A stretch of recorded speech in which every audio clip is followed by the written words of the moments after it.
I want you to want to put your phone away. I want you to want to have a conversation with the person at the table with you and laugh out loud and a full belly laugh because you're happy. You're listening to Find the Good News, episode 66, The Universe, featuring Dave Evans. Find the Good News is produced by Parker Brand Creative Services, a branding agency that thinks sideways, pushes forward, and gets your brand up. See what else we do at parkerbrandup.com. Thanks for tuning in to Find the Good News. In this episode, I'm sharing my visit with Southwest Louisiana chef and entrepreneur Dave Evans, owner of Luna Bar and Grill and founder of Chuck Fest. Luna and Chuck Fest are mainstays in Southwest Louisiana, and a lot of things I've been curious about have finally been quelled. I think you're really going to enjoy this conversation. Next week, I'll be launching episode 67, the second in our Beacon series, featuring my conversation with Susan Stabile. Susan is an author, spiritual director, and retreat leader that returned to Catholicism after 20 years as a Tibetan Buddhist nun. She wrote one of my favorite books, Growing in Love and Wisdom, Tibetan Buddhist Sources for Christian Meditation. I discovered Susan's refreshing work on her podcast, Creo and Dios. I'm thrilled to be able to share this upcoming Beacon episode with you. Find the Good News is a passion for me, and I believe in this mission of sharing the stories of good people doing good works. If you want to help me on this mission, visit patreon.com/findthegoodnews. For $3.33 a month, you'll continue to enjoy the Good News signal while helping me find new guests, in turn sending something positive out into the world. You'll get access to the patrons-only podcast called The B-Sides. If you want to meet the rest of the Good News crew, then this Patreon package is for you. That link is patreon.com/findthegoodnews. I thank you for supporting Good News. Okay, it's time to check the oxygen levels, strap everything down, and test the comms. Ignite the burners, say a quick prayer, get ready for liftoff, and prepare for a zero-G ride through the cosmos. Now, reach out and press play on a little good news. There are people that I've wanted to have on Find the Good News since the first days of the show's inception. For one reason or another, our orbits didn't sync up.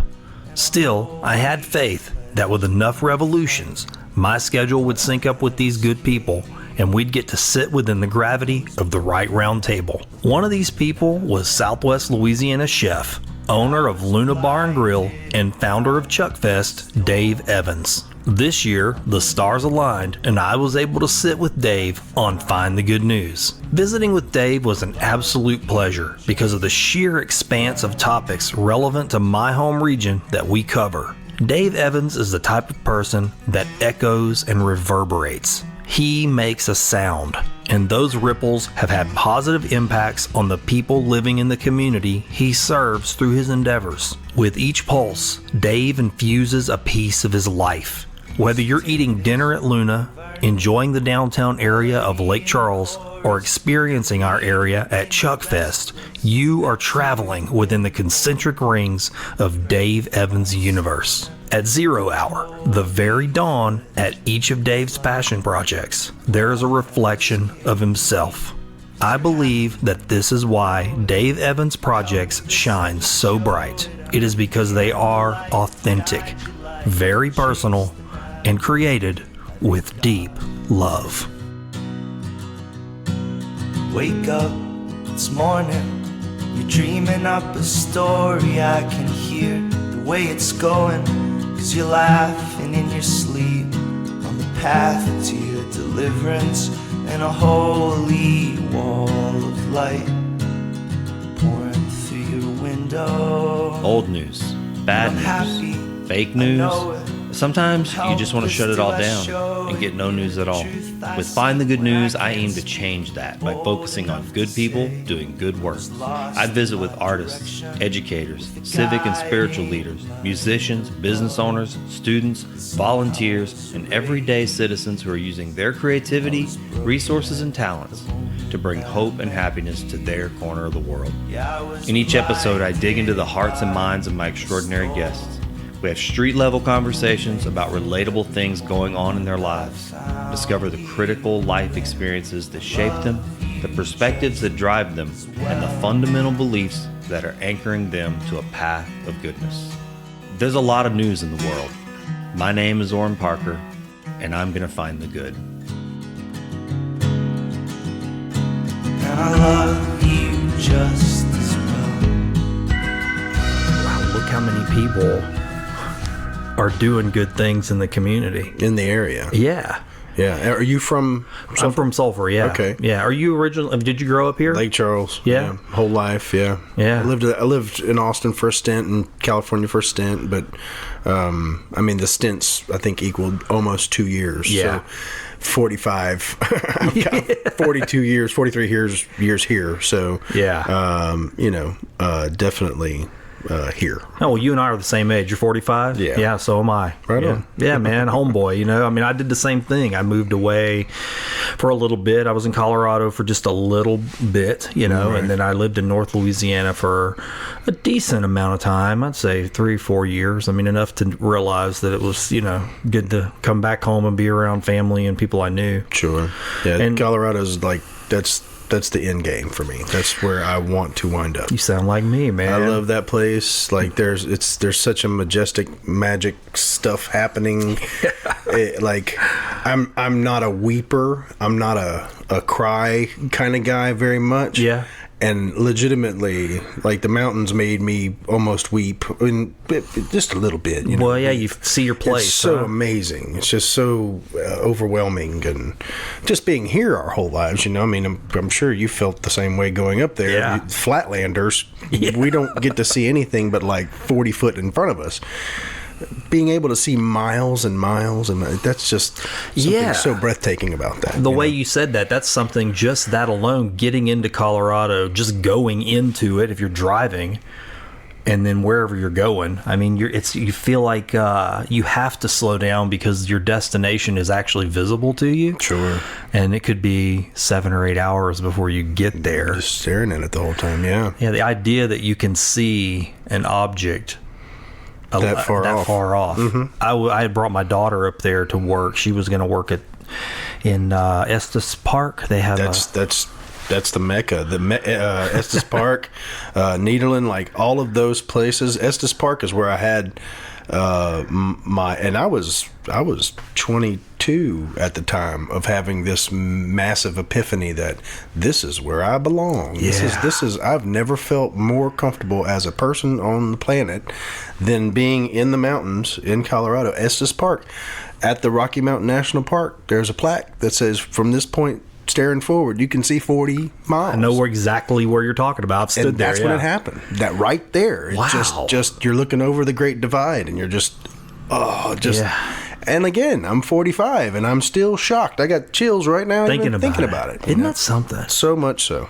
I agree with everything you're saying. I've had the same feeling. My wife and I did our 5-year anniversary up there, and I'll never forget this, and this is going to sound like a bad thing, but we went and we were there for many days, and then we were driving back home, and our plan was we kind of came out of the mountains and into Boulder, which is still kind of up in the foothills up there, Still glorious. Beautiful. Still beautiful. Yeah. Get out. Yeah. But when I got into Boulder, I started kind of, I knew we were heading home. We only had like a day and a half left. And so I was like, well, I need to kind of check in with the office. And of course, you and I started, when you walked in, it's that pace, right? Mm-hmm. Getting out of mountain time and mountain speed, I guess that's like island time for some people, was very painful because I was like, I'm back in the system. I'm back in checking these emails and deadlines and all this stuff. And she said it out loud. She's like, you're so different whenever you're here versus when we were coming home. She sensed it. Like you could just be, I was changing, and I was like, and she's not wrong. I mean, I was like, irritable. And I prefer the me of the mountains. Me too. Very much so. Although I'm here every day and I'm in this situation. Me too, man. Well, it's interesting. It's interesting that we're talking about this. I always wonder what our conversations are going to go like, and I just never know. But when you can connect with somebody over the mountains, man, yeah, nothing better. I tell you, I've I think I've been there a total of 4 times, and like every time I go back, it's like the first time. It's just breathtaking, and unfortunately, I'm the driver most of the time, so it's like I'm gonna need to pull over. I'm gonna need to get out the car for a minute. I'm having a moment. I'm sorry, and for that to happen, just from terrain, just from the views, there's something. Something spectacular there.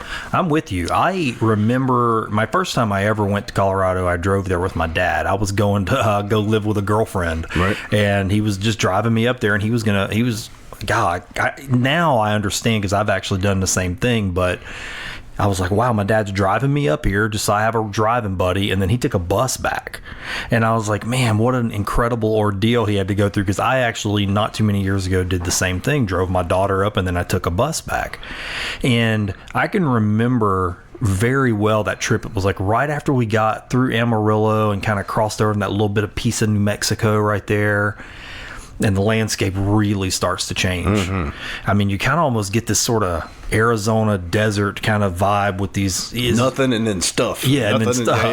Yeah, and I love that. And I remember that feeling. Like, I happened to be reading the Tao Te Ching at that time. I had never read it before. And so I was reading that, and then we were driving through that landscape, and it was like, I think possibly that's why that book affected me so much, was because of the combination of what I was experiencing. And you were reading it at that time for that reason. You just didn't know it. Right, exactly. Yeah. It's all linking up, and all of a sudden you're like, wow, it sort of got its fibers deep down in my heart. So when I think of it, I always kind of put that together, that little trip and then that first big landscape change for me. Absolutely. How old is your daughter? My daughter's 20. She'll be 22 soon. Okay. I've got a 22-year-old as well. She just turned 22. Hold on. Yeah, she just turned 22. Oh, okay. October 10th. Wow. Yeah. So how many children do you have? 3. Okay. I have a 22, a 16, and a 14. Okay. Well, I've got a 22, a 16, and one that'll soon be 9. All right. Yeah. So a little longer break. Yeah. Well, I'm divorced once. Oh, okay. And so my first 2 children were from my previous marriage. Okay. And then Michelle and I, when we got married, the funny story I always tell people, and it probably sounds bad again, but I kind of get a chuckle out of it. I thought I was done with kids. I had these little benchmarks in my head. I was like, okay, we got through diapers, now they're dressing themselves, and we got the shoe tying thing down. And I remember when we got married, we never really talked about kids. I just guessed for some reason in my head, I was like, well, Michelle never said anything about kids. I don't think she wants any. We already have 2. It was never really discussed. We got married, and she was like, I want to have a baby. And so it had been a while for me, there was a gap. And so I was like, oh my gosh, baby, am I really ready? It was like I was a new father all over again. I was like, am I ready for a baby? So that's why there's a gap there. That's awesome. I'm a baby guy. Like I was an uncle at 8. Oh, really? And so very well versed in babyland. And so, I welcomed it all the way around. And, we had 2 girls and a boy. And I guess we just kind of figured, like, that's good. Yeah. It's an equal balance situation. I've got a partner in crime. She's got partners in crime. Yeah. we have dogs as well. Do you? Like the spread is good enough to where we have plenty. And it's been I'm very, very blessed with some fantastic kids. My kids are amazing little individuals, and that's awesome, man. Very, very grown up and adult like at very young ages, and I think that comes with restaurant world and mom and dad being self-employed and. Sure. Our system is different than most folks. Yeah. No, you're right. I'm always working. If I'm awake, I'm working. Whether I'm in the kitchen or whether I'm booking something or whatever it is, or planning a festival, whatever it is, it's I kind of look at my hours as precious, and I better be doing something. I better be trying to accomplish something, and it better be, my unfortunate side of being so busy is I tend to put off what I love playing music. Okay. Haven't played music live probably in 4 years, since actually the second Chuck Fest. Really? Year 2 we played, and that was about as much as I can handle putting on a festival and my band playing the festival. Oh, wow, yeah. after that, it was like, you know what, this is just it isn't a good idea to try and force all of that to happen in one day, to put on this thing and then, my band's going to play too. No. And so it fizzled, but to me, it's playing music and cooking for folks. It's very similar. It's very, you get, I get a lot of self, I don't know, not self-appreciation or anything, but it's definitely like a this is what I'm here to do. Yeah, right. You're giving to people. The applaud comes either from you playing a song or someone going, "Oh my God, that tastes so good." It's kind of the same thing. You know? So it's pleasing people, I guess. Have you always been like that? I mean, did that develop like at some point in your life where you started to go, I as long as I can remember. Really? I can. My folks owned bars and restaurants as I was a kid. Yeah. Legitimately, I was raised in it. Yeah. More so the bar actually than the restaurant. The restaurant came along a little later. I was 13. So wait, what restaurant did they own? They had Dave's Oyster House. Oh, okay. I didn't realize that was your parents. Yeah, that was my folks. We opened that whenever I was 12, 13. And I started dabbling and having to work there. I was the kid of the owners, and you're supposed to do that. If your parents own a restaurant, you're supposed to work in it. There's It's nothing luxurious about it. You got to clean dishes and you got to shuck oysters and you got to do dirty things, But it went there. And I went to school and got a degree in IT stuff, and I can't make stuff. I can't network this to that to this day. So why did you go into IT then? What was the cure? I really enjoyed graphic design, and the school didn't have a graphic design situation. It was it was an IT situation. So I was like, oh, that's close enough, and it wasn't. Right, too different. All. Right, I like visual stimulation stuff, making this ping that, and helping this little old lady get online. And no, sitting at a desk is another thing. I couldn't do. Well, you're right. That's what we do. I mean, we're at a desk a lot of the day. I mean, It's true. It's kind of stifling. You got to get turned into a quick I think I'm gonna go back to restaurants. And, we did the restaurant. I mean, did Dave's Oyster House. My dad passed in '97. Okay, and we did the restaurant for almost, I think it was 10 or 11 years, and then once he passed, it was kind of the family kind of reached this kind of mass capacity kind of thing, and we couldn't. He was the guy that was always like, "Shut up and get back to work," that kind of thing. And, without him being there telling us to shut up and get back to work, it was just World War III all the time. Yeah, family, I understand that. Because it was my mom, my sisters, we were all there. Hot kitchen stuff, screaming. That happens. Yeah, no. For those of you who don't know, it definitely happens. I got out of that, and that was '97.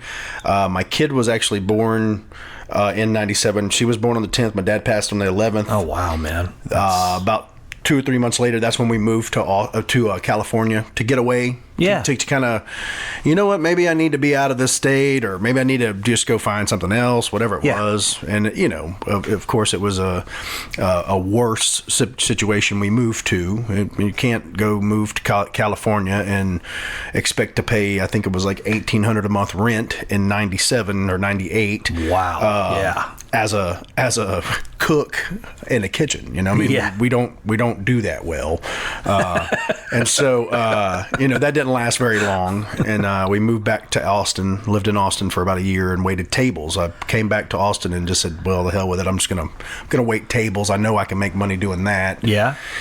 And so we did that. And then we moved back here, and I opened up Dave's Pub. That's whenever I had Dave's remember Pub. Dave's Pub. Yeah. And of course, it was shrouded in its issues. I rented from a fella who wanted it to be something that it wasn't, and I was 24 or 25 at the time, 25, and very much into playing music and very much into booking bands, and so it was definitely a live music place. That's just what I want to do. That's what you had your heart on, right. And he didn't dig it, so he kicked us out year after the lease was up. I went there, I was in there for a year, and then he booted us out. But this is just what I'm supposed to do. I'm supposed to have my own situation. Then Luna came along. And with the Luna thing is kind of a paradox for me. It's this gigantic thing, this constantly developing into more thing. I knew I could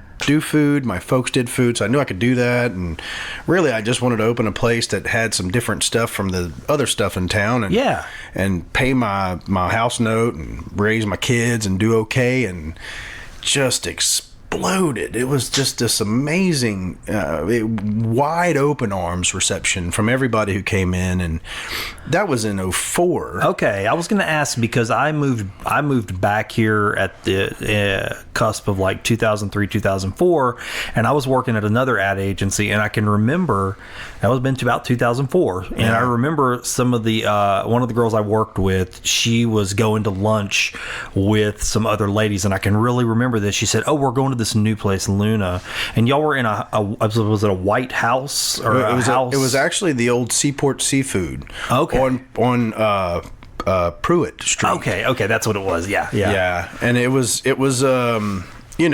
I look back at it now, 16 years later, and I really question things. It's like, how in the world did they let me do that?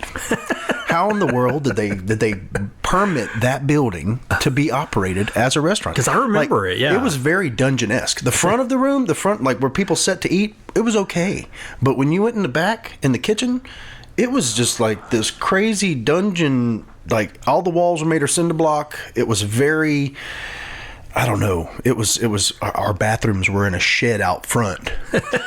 Somehow that was okay. Somehow it was all right for that to happen that way. And that's wild. It really is, and of course we opened in October of 04, and then September of 05, Rita happened. Yeah. And smashed holes in the roof and left it for no good. I mean, ruined all my furniture, all my equipment, and being, I think I was 29 at the time.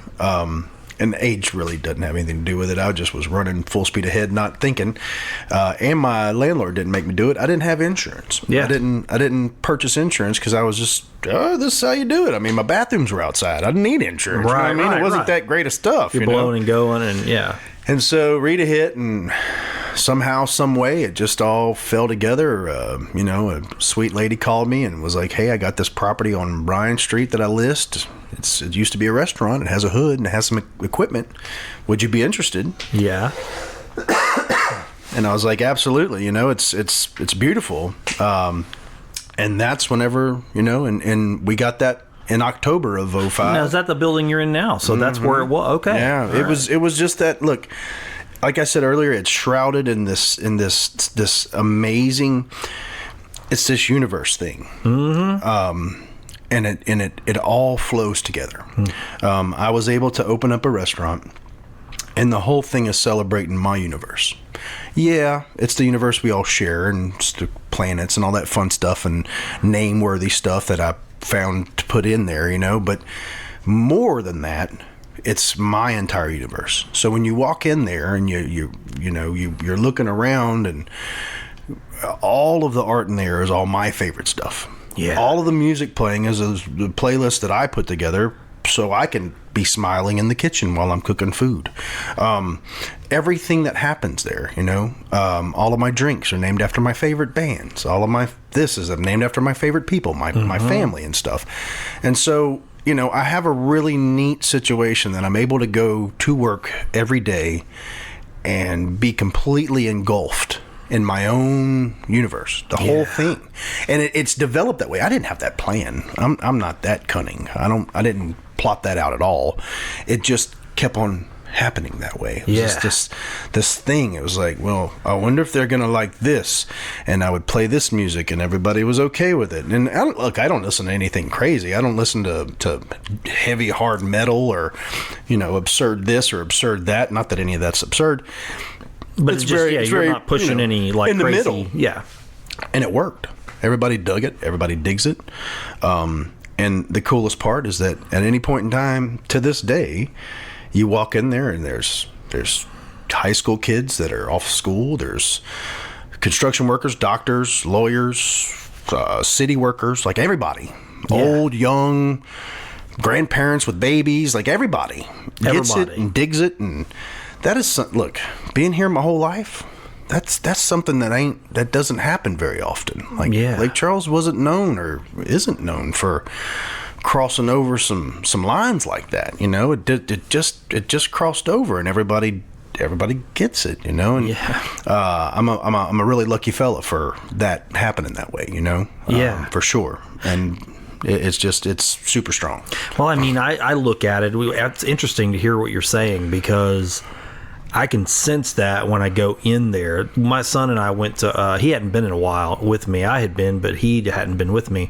And I guess you had opened up or reopened up. Maybe you've expanded into another building, right?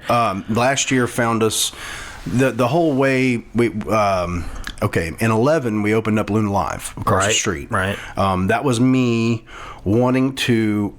We were booking all of our shows on our patio. That's what we did for all those years. Mm-hmm. And we would book these great acts, and we either didn't have enough space for the show, or the rain got us, or it's too cold, or it's too hot, or we couldn't. You can't. Well, the weather's Louisiana's weather is so unpredictable. You just can't. Well, the place came up. The guys who had it at the time were wanting to get out, and it just kind of like, I could get it. I could put all of my big shows over there, and that's what I was trying to do. I was just trying to have a live music venue that could house, shows up to 500 people or so, and we had that from 11. We sold that back. December will be a year. And basically what happened is the spot you were just talking about, that came to fruition for us. We were able to, all of a sudden my landlord, I'd been asking for that space for over 10 years. Really? Every time I'd see her, every time I'd pay rent or whatever, it was like, hey, when you gonna give me that building? Because that's square footage for us. That's more butt space. That's how we make our money. Right. So, she called me out of the blue one day and was just like, hey, I think it's time. And with that happening, with being able to look at the space and see what we had, it was just like, okay, the live music in Lake Charles is a fun thing, but to have a gigantic building like that and then have this monster beast that I got to take care of across the street, which is what takes care of everybody who works there. It's what pays all my bills. It was pay everybody else's bills. So the attention needs to be on that. And so, pretty much just kind of came to a conclusion. It was a good run. It was a fun, good run, but Luna Bar and Grill is what we do. Luna Live was just a little extra. And so getting that new space, we expanded. We knocked a hole in the wall. We went from 75 seats inside to 105 seats inside. We moved the bar back where it was, back when we first got the place, lowered it, made it the right size and all that stuff. And, we're just able to hone in on what Luna Bar and Grill does, what it's there for. So, and it's just been fantastic. It's just so perfect for what we need. We have our lounge space. We have our outdoor space still. We have the bigger dining room. Yeah. It all works so fantastic. I love it. Thank you. I mean, and what you said earlier about being inside your space, now that you say that, it's almost like you almost didn't have to say it, because it's so 100% true. I can feel that. If someone can walk around in my head, that's it. Like legitimately, if someone could just take a step in my head, like I make up all the food, so it's all my favorite food stuff. It's all stuff that I've made and I like and I cook. Yeah. And it's like, oh wow, this is fantastic. I got to share it with people. The music, the art, all of my favorite artists are on the wall. All my favorite bands are on the wall. Most of the stuff on it's very memorable for me too, because most of the posters up there are show posters. Yeah, show posters that I was at.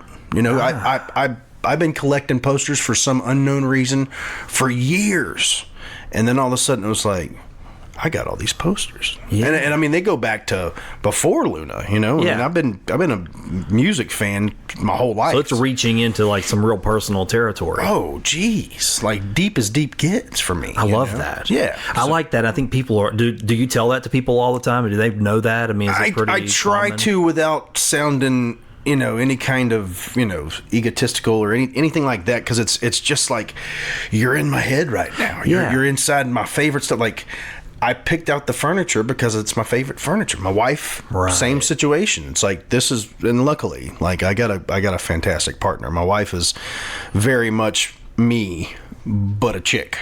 We both dig the same stuff. We both listen to the same music. We both like the same art. We both, and whether, being a married guy, you come to agree on things, but luckily ours was set in motion a long time ago, and we've just agreed on a lot of stuff. Yeah. Luckily. So to be able to, show folks around or any of that, it's always just crazy. It's a crazy moment, to be able to explain that to folks. And I try to, but in a short, well, yeah, you like all the art? Well, yeah, that's you see that band right there? That's my favorite band. Well, see, so many places, I mean, I being somebody that works in branding, I tend to look at things like that, especially when we travel. And one of the things I would say about Luna is that it's authentic. So there's so many places that try to capture what you've got there, but it's not necessarily authentic. It's sort of just like the brand collection, if that makes any sense. You'll go to another city and you're going to see the same movie posters and the same sort of... Sure, yeah. I don't mean that that's a bad thing. They create an environment, but it's definitely more of a plan. Right. But what you're doing is you're inviting them into an authentic space. Right. I thought this when I was eating there last time. My little boy loves the universe and planets. That's like his thing. His whole bedroom is that. And so I said, he never brought my little boy. I said, well, let's go. He'll dig all this. The moon, and all that. And I don't know why it never occurred to me that he would enjoy going in there and seeing all the names of the dishes and stuff. But when we were there, I had this thought. And I remember talking about it with my wife. I was like, I know you can order takeout. And this was like kind of at the this big boom of delivery service. It's like order and go, and somebody else comes and gets your food and brings it home. And that sounds super convenient. But what I thought about your place specifically was that if you're doing that, and I guess there's a time and place for that, but if you're doing that on the reg, you're missing out on the full package of what he's doing here. Yeah. Because, get a good sandwich, but eat it inside the space. Right. We were very reluctant. Like, whenever it first came out, we were very reluctant to join into it, the delivery situation. Oh, okay. For that reason. Really? It was like, wait, taking an element out. I'm a chef. I call out food because I don't want to cook all the time. I understand that for sure. And I don't have the oomph to go out to eat at these places all the time, whatever. Yeah. So I get it. Yeah. But I definitely had that feeling before we ever signed up, before we ever tried it. And actually, we're no longer on it. Oh, really? Okay. We were part of the group here recently that left all that for price hikes and stuff. Sure. It went to a point where it was just like, it's just not worth it. Yeah, and then giving away the whole house to just so move Bob can order some food to go. It's like, Bob, I'm sorry, you're gonna have to come pick it up yourself. But and look, it's proven. We closed it down before we ever got off of it. We stopped accepting them before we ever got off of it. And all that happened is our phone started ringing. Yeah. Luckily, amazingly, our phone just started ringing. Right. And people were calling to go. And we have a bang up lunch business every day. It's crazy. Every night, every dinner is pretty bang up. So, all that happened is that Office A would call and order 15 items, and they would send Rochambeau for who's going to pick it up or something. Like we used to. No big deal. Yeah. And they just started calling, and so it just showed us that if folks want it, if folks, if you're doing high quality stuff, which we care about what we're doing a whole lot. Yeah. The quality of the product, the quality of anything we're doing, the care, the concern, and it's really hard. It's extremely hard to trust that in the hands of just anybody. We're not a culinary town. We don't have a giant culinary scene and a giant group of able-bodied chefs coming out of an able-bodied school, so well as great, but they don't produce but 5 or so every semester, and they go straight to casinos. Understood, because they got the benefits. They're the billion-dollar company. We're just a little mom and pop shop. I don't have insurance. I don't have limos. Right. I don't have all the glam and glitz and benefit packages for you. So we, and I mean like all of us in it, all of the local eateries, we all get the quote unquote leftovers. Yeah. Some of them are fantastic. I got some guys that are way better than what they have at the casinos, I would suppose. But we don't get the culinary guys. We don't get the trained, I get you, knowledgeable folks, Yeah. They just get eaten up with the casinos first. Yeah, that's interesting. I mean, there is sort of two minds in our area, and I guess it depends on, and I can see it all working together, but we have that conversation a lot too. If you're not careful when you, well, for instance, I'll just say it this way. When I sit and visit with somebody who's not from here and they're like, so what's going on over there? The reality is the casinos is the last thing I bring up. Yeah. If I bring it up at all. Help. You're right. And I'm not that type of traveler. Me neither. I don't travel to a location I'm not a gambler. Me neither. So honestly, I can probably tell you 100% in my entire adult life, you being here, same situation, all of the casinos that have ever been here, down to Players and Harrah's and all those ones that were here before Rita and all that stuff, grand total of probably about $300 that I've lost, and it's been in $10 increments at a video poker machine so I could get a free beer. I see what you mean. I've gone to a blackjack table once, lost $40 in 4 hands, and I was like, well, I'm done. I don't need to do that ever again. I learned pretty quick, right? Yeah, for sure. Well, you own, and I don't know if everybody's like this, but you seem to be. You tend to want to make your own way a little more, and so when you're gambling, that takes, for me, that's outside of the way I am, if that makes any sense. I like to go, well, hang on, I have an idea here, I want to execute that, but for me to execute it, I need this, and this, and I can implement it and try it. And if it fails, I don't feel like it was as much of a gamble. I readjust, come back, and try again. Right. Gambling is not like that for me, anyway. It's so open to just like roll the dice, right. And I just don't feel like it's gone. And it vaporizes. Yeah. No way. That's not attractive to me. Now, even the resort elements of it, I don't know. I guess I'm just not big on box brands, you know, like I like to go somewhere and find something where you go, wow, this is sort of cropped up organically. I mean, Luna's like that, right? I mean, you've kind of caught that. Definitely what we go for, what we try to do in everything we do. And earlier you kind of touched on, you got the vibe of it and you got the feel of it, and earlier I said something about how I went to computers because of graphic design, not IT, and I still to this day do graphic design. I created this logo. Yeah. I created this logo. Luckily, whenever you guys came on the set, whenever Parker Brand came to town, because honestly, before Parker Brand, there's only a couple other companies that did or do what you're doing. Yeah, there's a handful. I mean, there's a lot more individuals. Now there's more. Yeah. But before, there was, it's kind of hard pressed to find somebody. You maybe had 2 or 3 that were really kicking that kind of. I went to look into getting you guys to come back whenever Aaron Hood was with you. Oh, way back then. Yeah. Her brother Marcus works for her. Has for 15 of our 16 years. That's right. It was like, I'm going to get with those guys, and they're going to help me push my brand even further.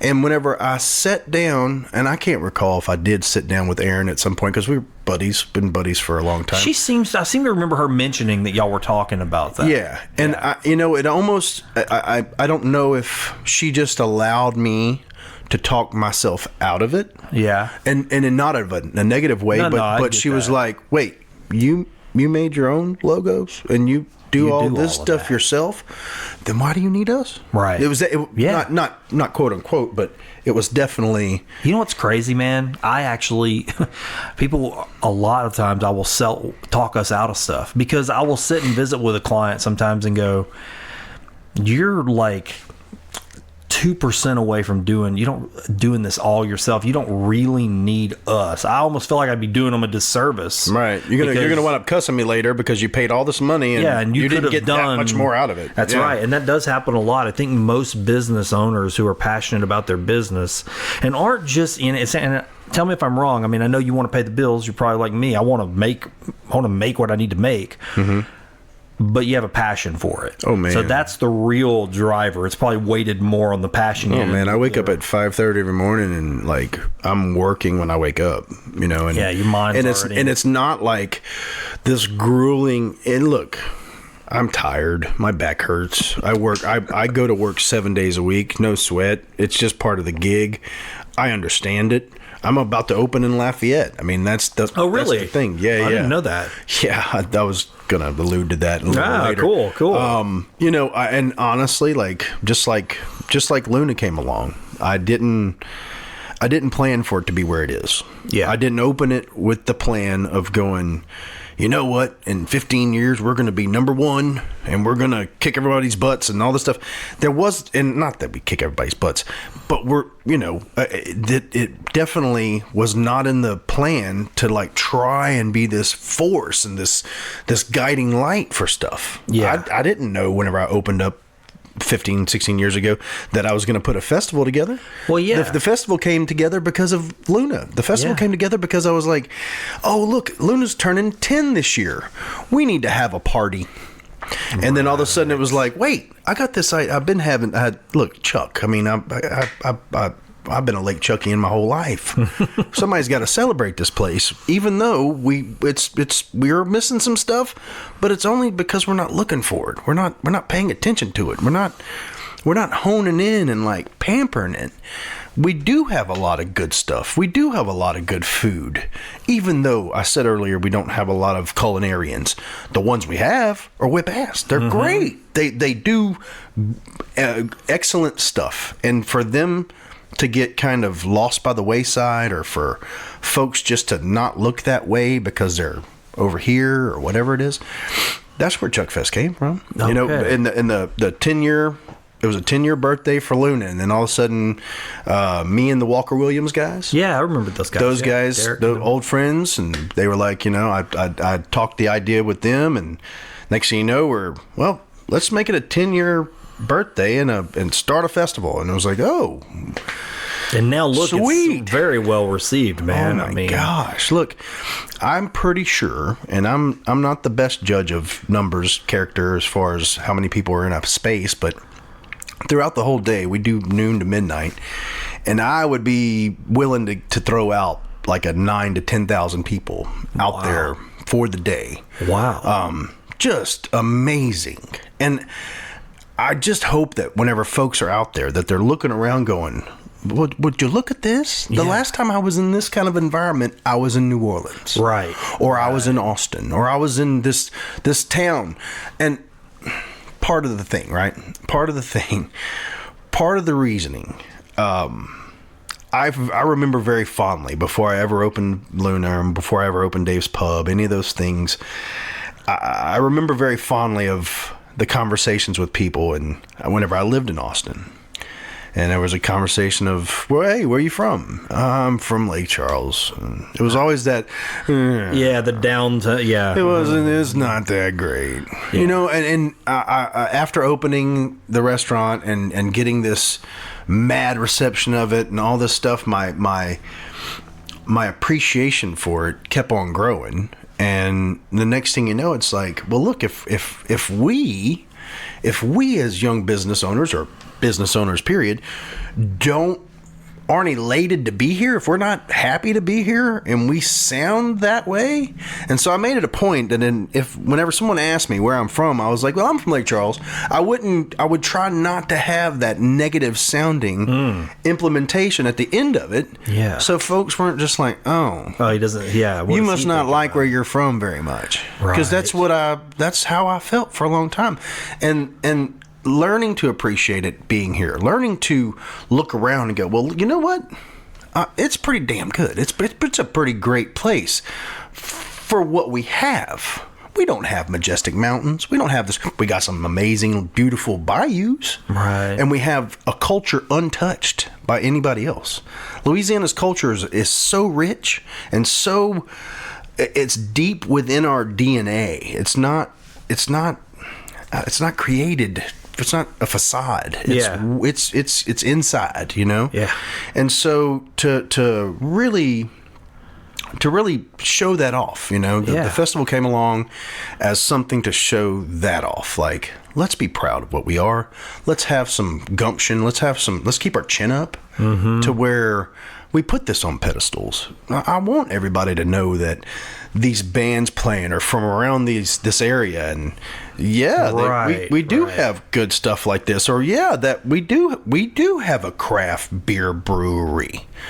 How cool is that? You know, as a craft beer fan, all of a sudden we have a craft beer brewery, and it's awesome. Yeah, it's and fantastic. I saw today they announced that they're going to be building over there on the lake. On the lakefront. Yeah, I mean they're for one, the Avery family is a fantastic family. They're at it. You know, they're doing the same thing. They're trying to improve their surroundings, all the while being a business.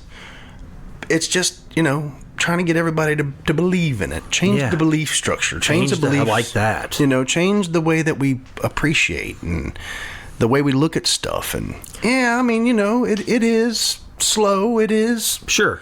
But isn't that good? Well, I mean, look, references? That's what I think about talking to you. I mean, I think back to, I can only use my own recollection, my own memories, but I mean, just, it's like a time machine. You know those movies where you'll see like one object and all of a sudden they'll fast forward time and everything kind of changes all around you, but this one thing is like in the middle of all that. Luna's kind of like that. Yeah. I mean, when you appear right there and you make that move to that location, look at what's happened since you've been there, man. I mean, it does not look like the same. Not at all. You know, intersection. And look, I've had so many neighbors come and go. I've had so many different businesses in and out of that area, and whether it was for the good or for the bad, or they didn't belong there, or they needed to go to another town, or whatever it was. I've seen so much come and go, and it's just an amazing situation to be able to have become that stable place. And I'm happy, I know it. I'm helpless. Sorry for interrupting the conversation, but I have something I need to tell you about. You may or may not know this, but this podcast is produced in the city of Sulphur, Louisiana, one of the sister cities that make up Southwest Louisiana. All of my childhood memories are wrapped up in the city of Sulphur. It's my home, and it's been a good home for most of my life. There is a growing diversity of unique businesses, services, and events in Sulphur, each with a rich and colorful story to tell about their particular place in this little jewel on the west side of the Calcasieu River. My mission is to promote good news, to put a positive signal out in the world. That's why my team at Parker Brand Creative Services has created the new brand, Sulphur Today. Here's how it works. Post your Sulphur event, service, photos, videos, or information using the hashtag Sulphur Today. That's it. My team and I will scan and curate those posts through the social media platforms we've put in place. Before you make your post, just type hashtag. That's a £sign for the folks that don't know what a hashtag is. And the words Sulphur Today with no space. My team at Parker Brand is monitoring this tag right now, and they're ready to create positive digital curb appeal for our city by sharing all the very best Sulphur has to offer through the Sulphur Today social media pages. As the Sulphur Today project grows, we will be scheduling interviews and video sessions with businesses, events, and services so they can tell their story of Sulphur Today in a series of ongoing micro-documentaries. Look for the eye-catching Sulphur Today sign when you're out and about. And be ready, we may be stopping by to visit you for a photo op.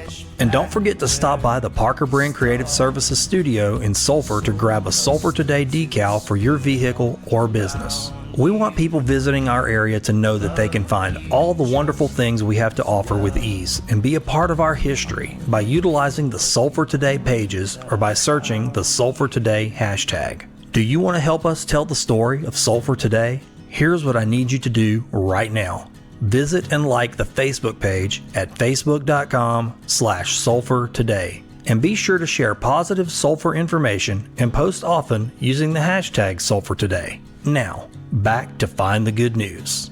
I love you just as well.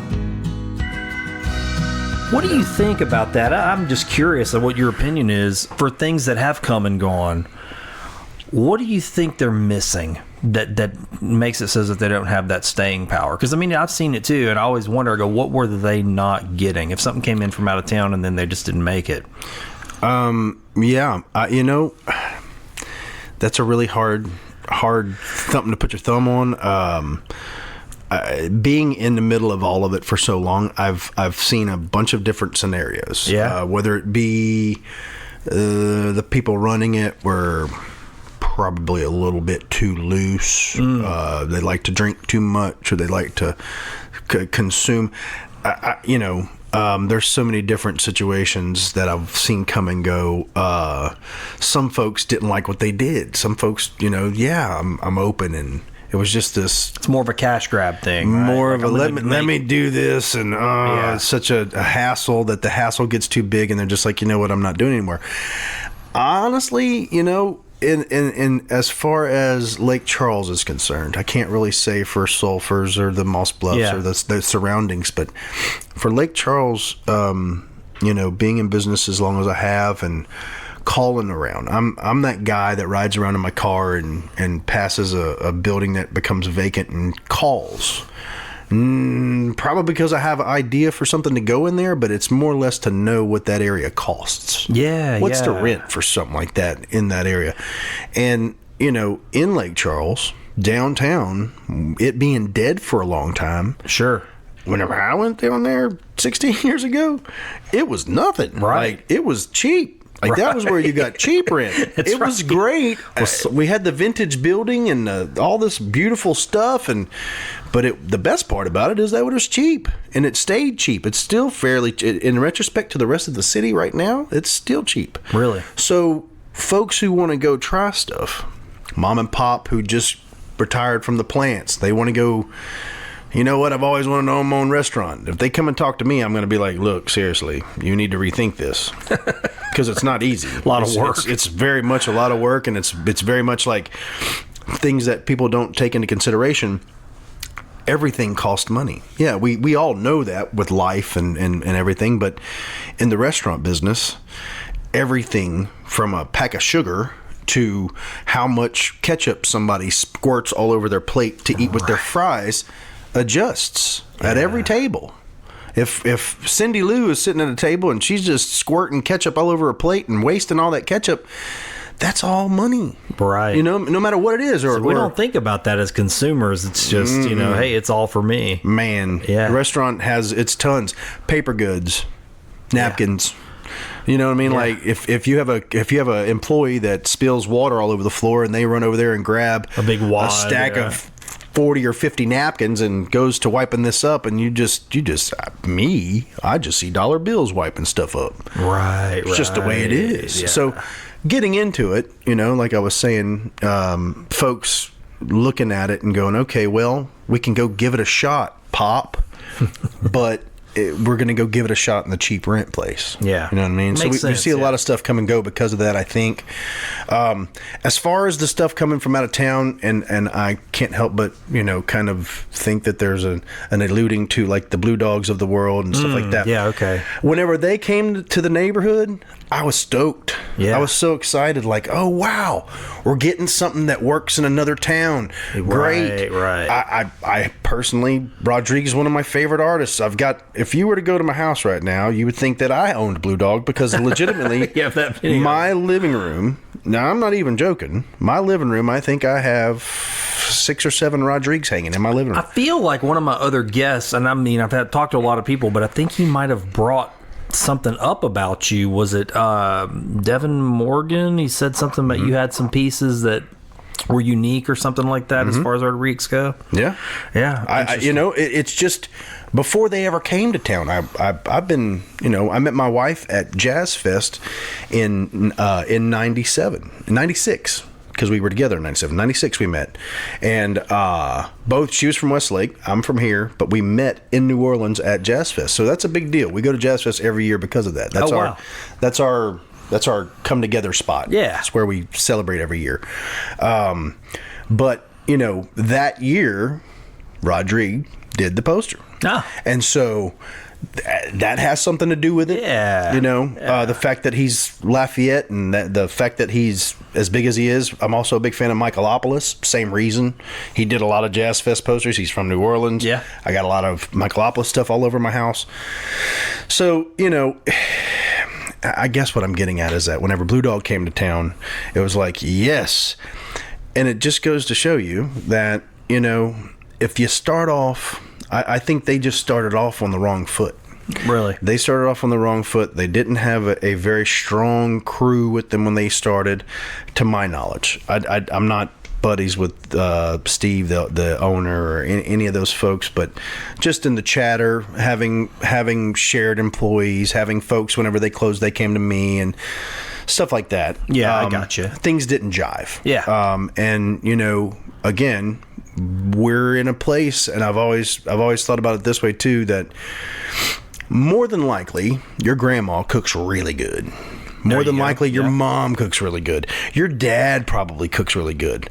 All of us here have this DNA thing that we boil crawfish. We cook. We fix etouffee. We have this stuff.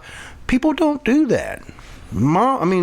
The people of the rest of the nation, I guess. I'm not sure. I haven't lived in most places, but there's not this deep, rich cultural thing that happens with food. I see what you mean. Guys, you know, rice and gravy, you know, or just maybe steak and potatoes or something, barbecuing on the weekends, sure. But I'm talking about like actual, like real good old down home cooking, good stuff. You know what I'm talking about? Yeah. And I think that's what a lot of restaurants don't really chart themselves up against. I see. You know what I mean? Yeah. If you come from good food, if you know that on Sunday you eat like a king because grandma cooks the best stuff ever, your margin is way up here. You got to be taken over way up here. You know what I mean? Like, you got to be shown something really good. You got to eat something that it's just that. It's hard for that reason. We all come from good stuff. We all have, you know, wonderful home meals, most of us. So, the ones we go eat out, they should probably be pretty good. And in Luna's situation, like, I set out to cook stuff that nobody else had. I was in the restaurant business with my folks. I worked at different restaurants in town, and I purposely tried to, like, okay, well, everybody's doing this over here. Mm-hmm. I'm not touching that. I'm going to do this over here. Yeah. It was chancy, but luckily everybody got it. I remember that. I remember having that thought, and it's interesting to hear you say it that way, but I do remember, even with vegetarian food, because there was a time period where I was like that. I lived as a vegetarian for over 5 years, and I remember during that time period, you kind of just had to pick off the sides menu most places. Yeah. And I do recall that your menu was unique, and that was just one of those first places where you went, oh, they've got some options that are actually real entrees and real real things. Viable situations. Yeah. And to, you know, I can only attribute that to having lived in Austin for a year. Yeah. And having lived in California for a stint, and kind of opening the eyes of that side of food. Yeah, you know, for sure. Discovering how good avocado is, and how good avocado goes with everything. Yeah.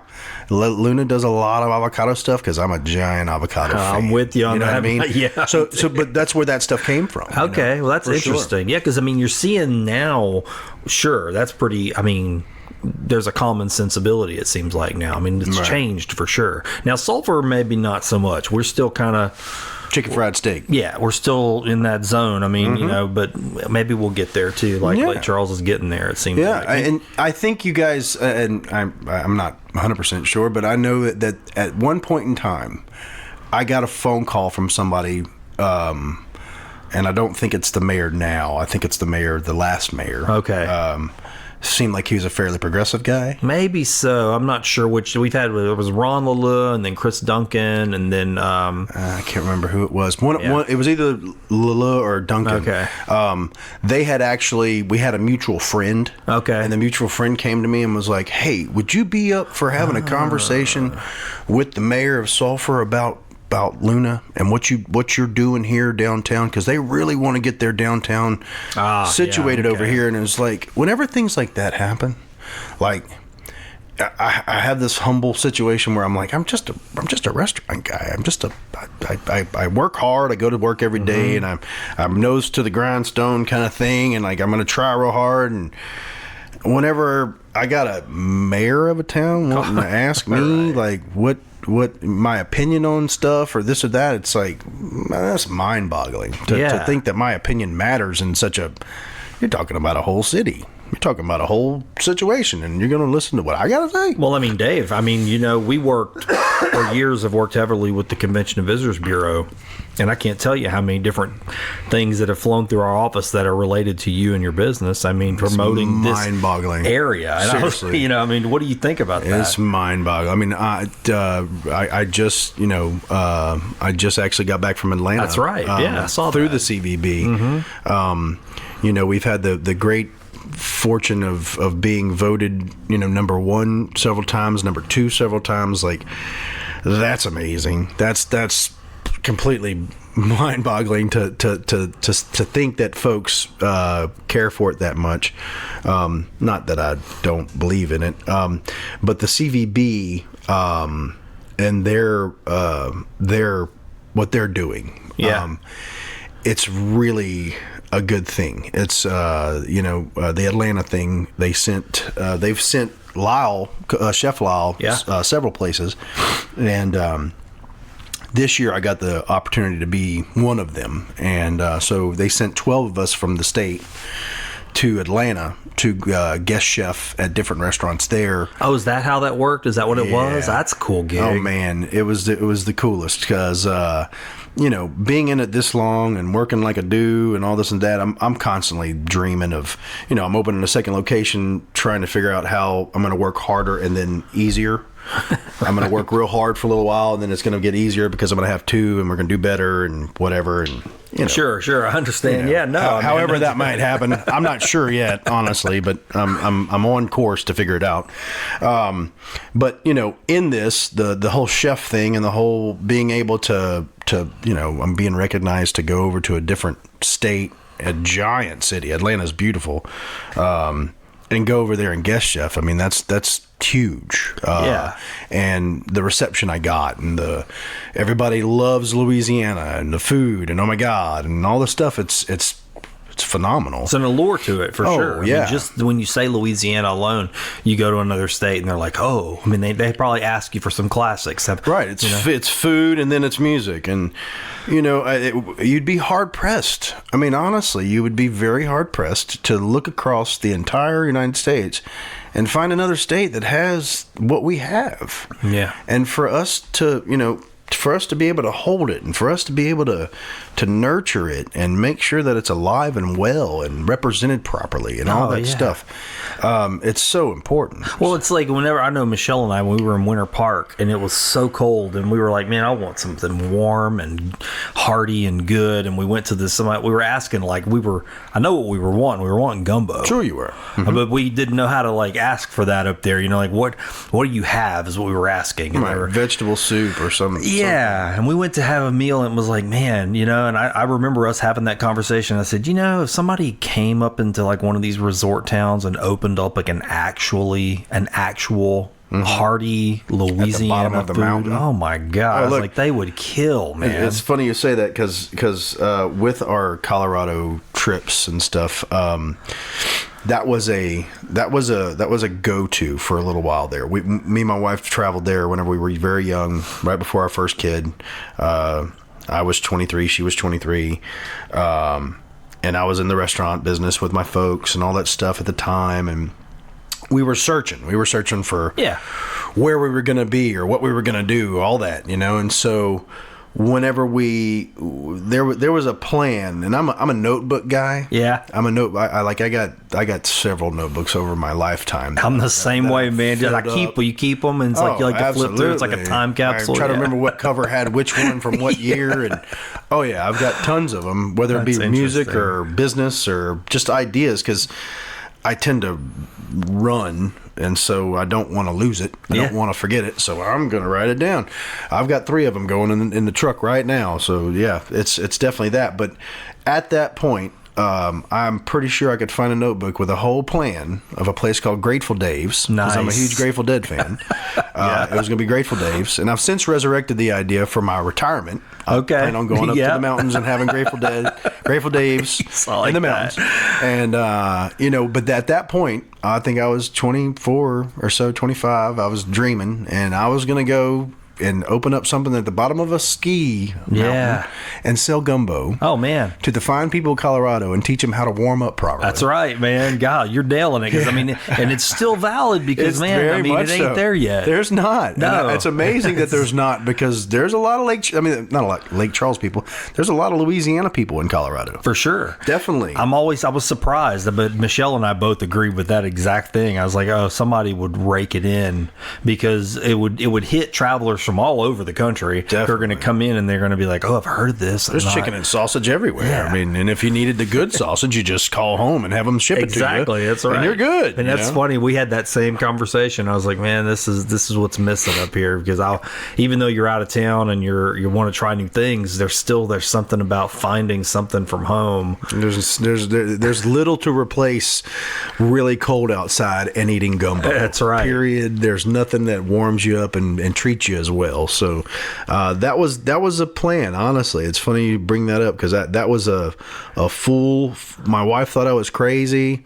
Where are you going to find the money to do that? And of course, that's why it didn't happen. I didn't have the money, or couldn't find the money. We can all dream of all kinds of things. Sure, right? I still do that. I still dream, and I still write them down. And she still says, "What's wrong with you? What don't you do enough?" And I don't think I do. I don't think that there's. I'm infamous for saying things like there's not enough hours in the day, and there's not enough. I got stuff to do. I got miles to go before I sleep. You strike me as like a stimulator. Like you like to. It just seems like you can create. Obviously, you have dreams, and then you envision them, and then they come to life. You put the work into it, and you manifest the stuff. Some people. I don't mean that like manifest it from nothing. Like you wished it into existence. What I mean is like you actually are going, hey, I have an idea, and I am the conduit for that thing to be born. So I'm just going to do the thing. Yeah, just the rough part or the hard part is just figuring out how to get there. And clearly it can be done. Clearly, people do it all over the place, and they start businesses and they start festivals, or they stimulate their community, or they bring the good. They care about the good, and that's just something that we don't have a whole lot of. When you started this, I'm curious to hear this. So you started, obviously you had a passion for being in restaurants. Some of that comes from your family and your history, and you get into it and the momentum starts to build. At what point in that journey do you start to realize that you are doing good on purpose? Does that make sense, what I'm asking you? Versus just, hey, all of a sudden this stuff starts happening. Yeah. Was there ever a point where you went, no, now I am moving forward with some intent to effect? Yeah. It's kind of a long story, but I'll indulge you. This time frame of 22, 23 for me, that's a big thing. I'm adopted. Okay, I didn't know that. And I didn't know that until I was 22. Oh, wow. Although I asked several times because it just didn't add up. You were starting to see some things and go, well, this doesn't... I'm a fairly big guy. I'm 6'2". I played football. I was fairly large fella. And, my dad was a little fella. My dad was like 5'10". Oh. $160 or so. You know? Really? Okay. And here I was at 18, and I'm like 6'2", 275, you know, benching the house and stuff, you know. And I was like, you know, where did these come from, Dad? Right. Oh, man, you got some balls, man. I've not yet ever met a human with larger hands, and I know they're out there. When you held your hands up, look, guys, y'all are listening to this, but his hands are pretty big. Ridiculous. I don't know why. It's like my hands kept on growing and my body didn't or something. I don't know. But, you know, I found out pretty much it was all kind of simultaneously. I got with my wife. We started dating a little while after meeting her. The darndest thing happened. A customer came into the restaurant, my folks' place, and just started inquiring about how everything was and how everybody was doing. And, you know, not to me, to one of our servers, and just kind of inquired, like, you know, how's so-and-so? I hadn't seen them in a long time. How's Dave? Personal questions. You know, the last time, I can remember whenever Pat and Tim got Dave. And so the server, who had been working for us for years, she was like, got? What do you mean got Dave? Oh, well, he's adopted. And the server was like, no, I think you have it mixed up. And she was like, honey, I was there. I was at their house whenever they brought Dave to his folks, you know. And interesting. And so that all went down, and there was a nice explosion up here in my head of, you know, all of this stuff that I've worked on, because I'm a big history buff. I really care about how we got here. Yeah, I get you. As a society, as a civilization, as a country, all those things wrapped up into one. I really like how, you know, I don't like how we got here. That's not the right. No, I know what you mean, though. You're fascinated by it. You're interested. To know how we've developed this far, you know? And so myself personally, I felt the same way. I very much like, you know, I'm 22, I'm made up of this, and I took stock in the fact that my mom is from France and my dad's from Oklahoma, so I'm part Indian, I'm part French. And yeah, I see what you mean. You're very fascinated with the way elements come together and then become a thing, and then those other elements form and keep moving towards something. If you're that, you should own that. Yeah. You should care about that. You should uplift that. And so at that point, it was like that carpet just got ripped out from under me. Wow. And so here I am at 22, just completely lost. And I was such the experimenter. I completely just, at 22, I was all over the place. I was learning how to play music. I was learning how to do this. I was learning how to do that. I was going to every concert known to man. I was out there, you know? Yeah. Just trying to find something. And so, about 2 years ago, my wife got me 23andMe. Oh, really? The DNA? Yeah, the DNA situation. I wonder. I've never met anybody who's done it. So I was just like, oh, God, no, this isn't going to work. Of course, nobody related to me is going to be on this thing. This is going to be a waste of my time, you know. Wow, man. I had to just play it off. And she got it for me for Christmas. And she just, you know, Christmas Day, it was just like a heartfelt, you know, cry thing. And, oh gosh, you're bringing this up. And, you know, it was all from a wonderful place. She's my rock. She's everything I got. She's trying to give me what she has. She's trying to give me that sense of being. And because up until this point, you know, I took heavy stock in my kids. Yeah. For being the only bloodline I know. At that point, right, you know? Okay, it makes sense. My daughter Cassidy, she was my thing. She was my kid. She's like, this is all I got. Like all this whole world, I know that kid right there has my blood, and then my other kid and my other kid. It was like Cassidy, Ellen, and Ian. These are the only three people on the earth that I know have my blood.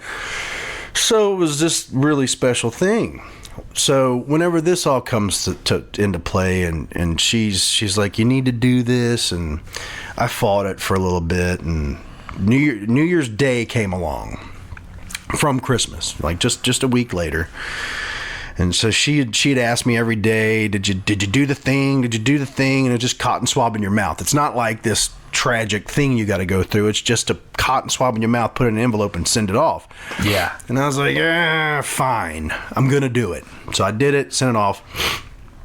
get it back, and it was really this neat, like, oh wow, I'm 2% cousins with these people out of Lafayette, or I'm this or that out of this area, or nothing sticking, nothing like wow, I might have some family around here, Right. And then let's see, that was January, probably I think it was April, May, somewhere in there, I start getting a blip, and all of a sudden a lady hits me up and it was like, hey, says here that I'm your aunt. Really? Oh, now, so is that how that service works? So once you're in the system, it connects you as other people start adding their data? Yeah. Oh, wow. I didn't realize that's how that worked. It goes like all of a sudden at that point, she's telling me that she's my aunt, and it says here that we're 25%, we share 25% DNA and this and that. And so that was my Aunt Jan, and my Aunt Jan was like, we need to meet and talk. So you did not know this person? Did not know this person at all. But this person had an office in Sulphur, and she was from Lafayette. She's an attorney. Really? And she's like, you're Dave, and you have Luna, and I've been to Luna several times. I have an office in Sulphur and in Lafayette. I'm an attorney. I'm going to be in town tomorrow. Can I stop in and meet you? And I was like, this thing says that you're my aunt. Yes, please. She shows up, and like, she walks in and is just immediately floored. There's lots of tears. Clearly, you belong to us. Wow. And man. so she pulls out her phone and she starts to show me pictures of her brothers. Oh my God. Because she knows I'm not her. She knows I'm not her sisters. Right. So I have to be one of her swindler brothers, because they were the older kids. Okay. They messed around a lot. They weren't married early. They lived life and all this stuff. And so, pulling out the phone, and she was like, I know whose you are. I could tell you who. She could tell just by I know looking who at you belong to. I could tell you. I'll wait to say 100% whenever you take a DNA test, but you belong to my brother Mike. That is and this is nuts. Mike, and it was just like, oh my God. And you saw. That's me as a 70-year-old man right there. You saw. Oh my gosh. Yeah. Oh, completely. Like stature, facial expressions. We these caterpillar eyebrows that we have, like the beard, like it was like, oh my gosh. What did that feel like? Oh man, I'm still going through things with it, honestly. Because that's like the last 2 years, you said? In 2 years? Past 2 or 3 years, yeah. Wow, I think it was the past 2 years. That's recent. It's the opposite of the void. Yeah. It's the complete opposite of the void that I had. And look, I attribute the restaurant business and like putting my nose to the grindstone and like just, well damn it, if I don't know it, I'm going to make it. I'm going to create it. I'm going to figure out how to fill that void of not knowing where I come from or any of this stuff. And then he comes along, and we have a decent relationship. Oh, so he was still living. Living. Okay. Basically, I am 100% coon-ass. My dad,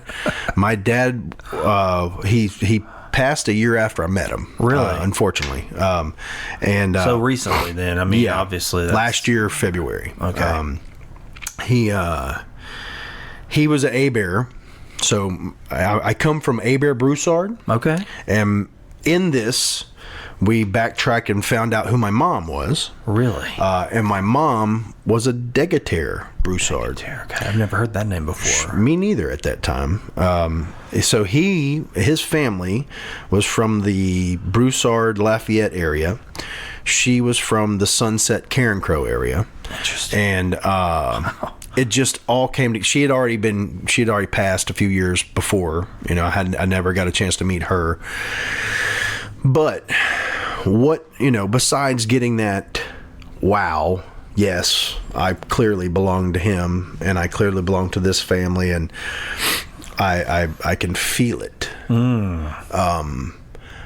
I've not yet. At that point, I had not yet really had this hardcore DNA thing.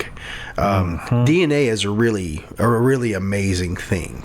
To me, I attribute my ability to cook things and my ability to know how to handle things in the kitchen with food, a lot of it came, I truly believe it comes from the inside. It comes from my DNA, from that long line of folks.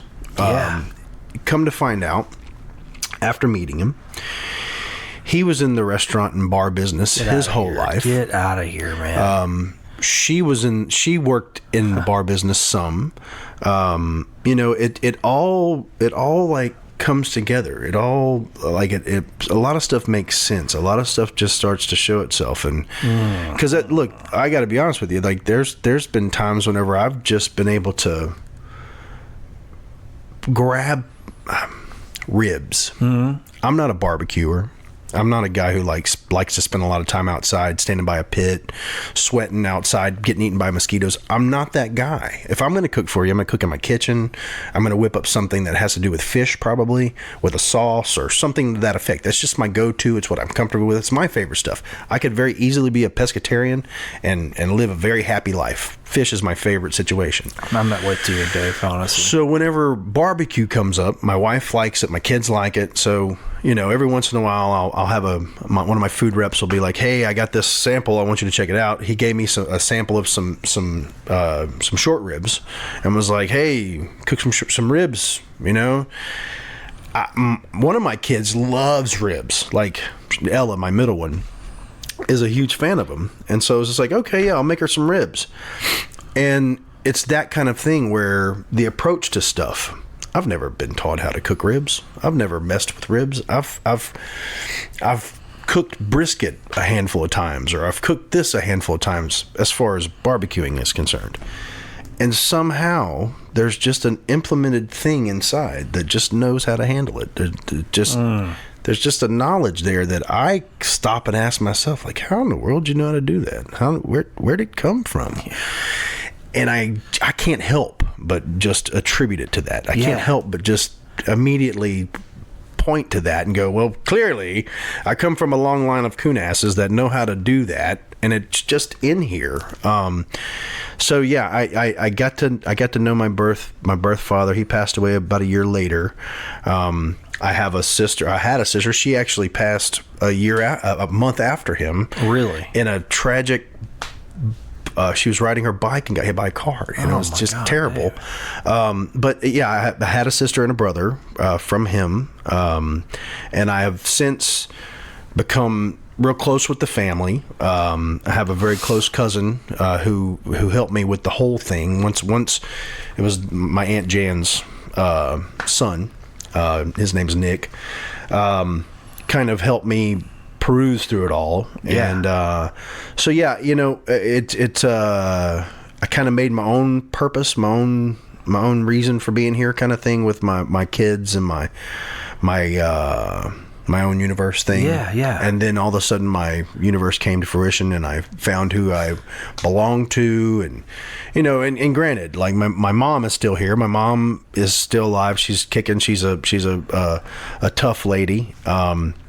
And she's who reared me, and all of that, and she'll always be my mother. But knowing the bloodline and knowing where I came from is some heavy stuff. It's funny. It's not really funny, but I find a lot of interest in listening to you talk about this, because look over my shoulder. You see this right here. That's one of the Christopher Reeve Superman movies. Right. I'm a huge fan.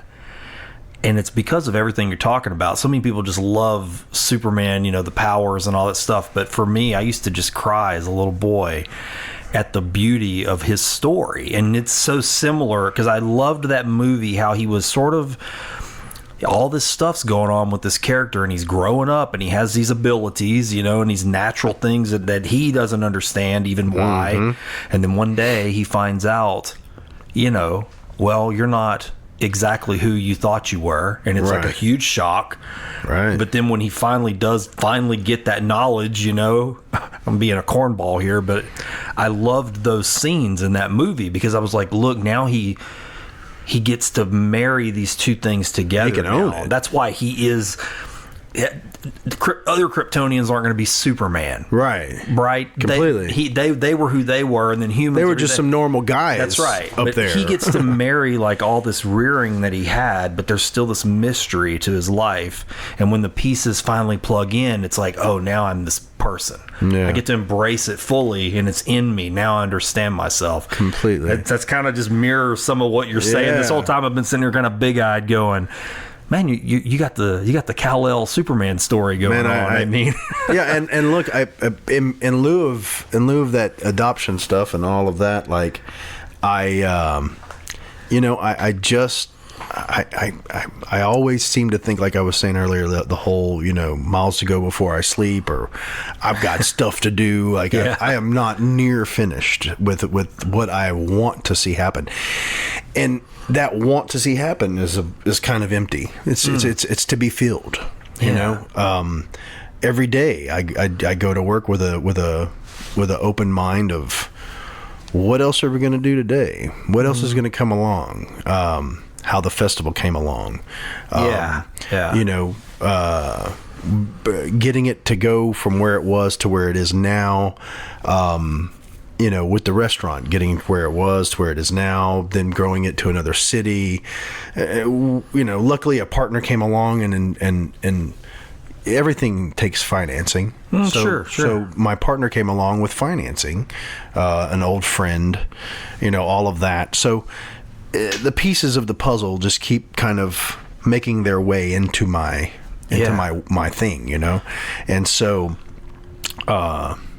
kind of getting to be an ambassador for the state that I love a whole lot. That's wild, man. All of that, getting to just to really, whether I got to do that because I put on a cool festival or I got a great restaurant, whatever it is, it's like I'm completely floored and humbled, and it really makes for, like I said, I'm not done. I got a lot of stuff to do, and it just gave me one more fold. Yeah. As a thing to do. I want to consult. I want to help people do the restaurant better. I want to, not that I have their answers. I can go in and help them however I might see fit. Sure. But being able to go see how it's done in Atlanta, getting these chances, Lyle is a world of information when it comes to food. He's a great guy. Being able to hang out with him and his Sue, Classy, for a few days. Getting to us in the restaurant business, we don't get to talk shop a whole lot. Yeah. Unfortunately, we're in such a competitive means of earning a living that usually you wind up just kind of being bitter towards everybody. I can see that. And I want to be friends with everybody. It's like, no, we both grudge through the same ditches and stuff. Like we need to uplift each other. We need to be partners. Right. And luckily, I like to think that I'm buddies with most everybody out there. Definitely with Lyle. I've been buddies for him for a long time, but being able to talk shop, being able to actually, swap ideas, or, it's such a needed scenario that, if anything, that's what that opened up. Lines of communication. It's very interesting for you to hear you talk about that way, because I would say being in advertising is kind of exactly the same way. And it really wasn't until we decided to do this podcast that things changed, honestly, because for so long it was like that. It's like, hey, everybody's got to get, those clients have got to go somewhere, and everybody's vying for the same kind of pool of clients. Right. Anything new coming in the market, everybody tries to get that client and bring it into under their umbrella, under their management. And that's a little bit of a rat race, and it doesn't create friends. It creates competition, and not even healthy competition. Yeah, and I'm that guy in food that I don't like to look at food in a competitive way. Yeah, right. Have your own taste. Yeah. Have your own, make up your own food. It could be as off the wall as possible, but it's yours. Right. And if you own it, and hold it and treat it with care and stuff, all of a sudden that's your brand, or that's your identity, and I've always taken it that way. I've always, I don't participate in competitions. I'm not the chef to go and be. You're not a cook-off chef. I got contacted by Chopped, and I've got contacted by a lot of those shows because of the restaurant. It's pretty amazing. Yeah. And whenever they ask me, have you ever thought about being on the show? It's like, no, it's not my cup of tea. It's not how I enjoy. I want to cook some food for some folks and have them enjoy it, not to belittle someone beside me or me get belittled or any of that. Like, that's not what this is for. This is, and again, I kind of have I guess I say it's a twisted viewpoint on food. It's pure enjoyment. It's pure entertainment. And pure necessity. We're humans, and we're made to think that we need to eat 3 times a day. If you do the math, there's 365 days a year, and we got to eat 3 times a day, and we all live this long, average lifespan of this long. It really is something that's just we're filling a void. You know what I mean? And so most meals are just there to nourish what your body needs. So to hold it in such high regard, to think that I'm going to have to eat this spectacular stuff every meal, it's like, don't hold it up so high, you know? Yeah. You're filling a void. You're just getting some nourishment. You know what I mean? Like, folks with the posting and the reviewing and it's hard. You know what I mean? Oh, I can't even imagine. I don't know if in the brand business that you get, bashed. You don't get bashed for not having the right silverware on the table, or not having, the table who were there before you left some crumbs on the floor, and now the restaurant's going to get bashed because you got a dirty restaurant. It's just the nature of the beast, and the beast is ugly. So that changed for you, right? I mean, because that wasn't in place when you opened. I mean, social media didn't exist. It came along a little bit after, and it's a double-edged sword. It's kind of a heavy Lucifer thing to me. The Yelps and all that stuff, because in one light, you want to receive the 5 stars, and you want to get the good talks and the best stuff ever. You want to hear those things, but then you have the folks, again, like I was saying about the crumbs on the floor. Maybe they came to eat whenever you had 2 people out of the kitchen. Maybe you're missing stuff. That it's all human. It's all human stuff. Man, you're nailing a lot of things. It's funny because, like I said, I can talk myself out of a job, but that's why I'm a big advocate of brands telling their own story. Absolutely. I mean, I think people smell bullshit. They smell advertising, and I've said that for years. I'm like, such an advocate of telling true stories. Right. I mean, I'm not saying go show a greasy spoon. Sure. But show real people, all the staged stuff. I mean, show real customers saying real things. How easy is it for you to just be like, hey, I'll give you a free entree if you just go post 5 stars on there for me? Right, exactly. Right. That happens all over the place. Right. Maybe not, as often as I think it does, but it's pretty easy to manipulate those things into making it seem a certain way. Yeah. And, just the if they had any idea, honestly, if they had any idea of the breakdown, of the complete soul breakdown that they're doing to people by doing that, they might stop. Yeah. Your average diner is not a food critic. Mm-hmm. Unfortunately, they think they are. That's what those things have done. They've created that kind of culture. I don't like that stuff either. I'm going to tell you, when we travel, in fact, I remember my go-to app for traveling is TripAdvisor. Mm-hmm. And I love leaving reviews on TripAdvisor. I actually enjoy it, but I always said I would never leave a bad one. Mm-hmm. I'm only going to leave a good one when it feels like I had a good experience. I should promote this because I'm floored. And honestly, everywhere, it was crazy how many times I would go, man, this is a great place, and I would tell my wife, so I'm gonna take a picture and leave a review, and I'd actually spend some time.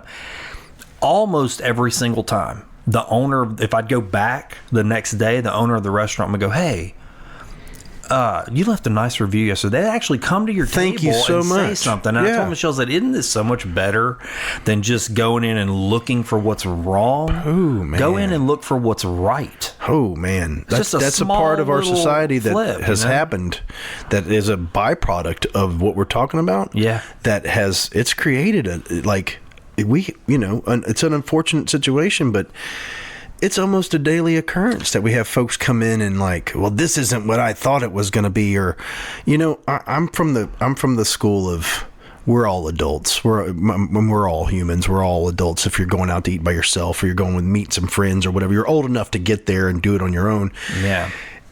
If you read the detail, if you read, well, this is what I'm ordering, it comes with this, and then you get it and you don't like it, there's nothing wrong with it.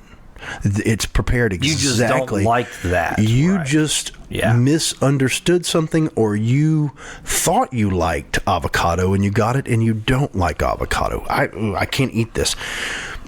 I come from the school of, well, you know what? You're an adult. And you ordered it. Right. And we brought it. We delivered our part. And that's how it comes every time. Right. And it's on the menu because folks like it. So we just thought you'd like it too. So you can't, we don't, I look at it, I call it the Chili's factor.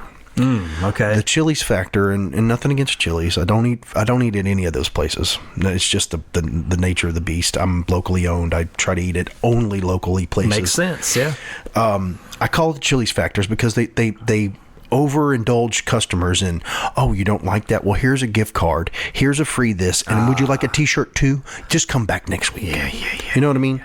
And so you're right. I'm from the exact opposite. I want you to come in and enjoy it. And if you don't, you've learned that, you know what? I thought I liked this, but I don't like this. Like that. Yeah. Next time I come in, I know I won't order that. Order something different. Right. Not a bashing, right. not a how dare you not give me a gift card for not liking this. Yeah. If it's burnt, if you ordered it medium rare and it's well done, if you ordered it, whatever, I don't want mayo on it and we put mayo all over it, whatever those things. If we made a mistake, by all means, we're going to fix it immediately. But if you just don't like it because you're an adult who don't know all the stuff that they like and they don't like, well, just average this in to a learning experience. Yeah. And unfortunately, that turns into those negatives. Yeah. That turns into those points against you. The negative marks, or the, I can't believe they didn't comp this. Yeah. Whenever they're not thinking. That plate of food, for all you guys listening out there, the restaurant business is made up of a very small profit margin. We're talking about, in 100% situation, 75% of that 100% goes to paying for the rent, paying for the employees, paying for the plate, paying for everything in front of you. So the 25% left over, so if you buy something and it's $20, $5 of that is the profit. All right. It's the business. Right. It's the way it works. Luckily, we sell a lot of food, and that's great.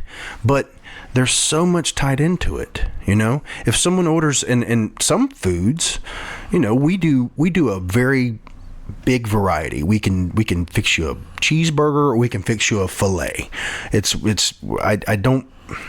I'm not trying to compartmentalize or make folks think that you only get burgers at a fast food joint and you only get fillets at a fine dining place.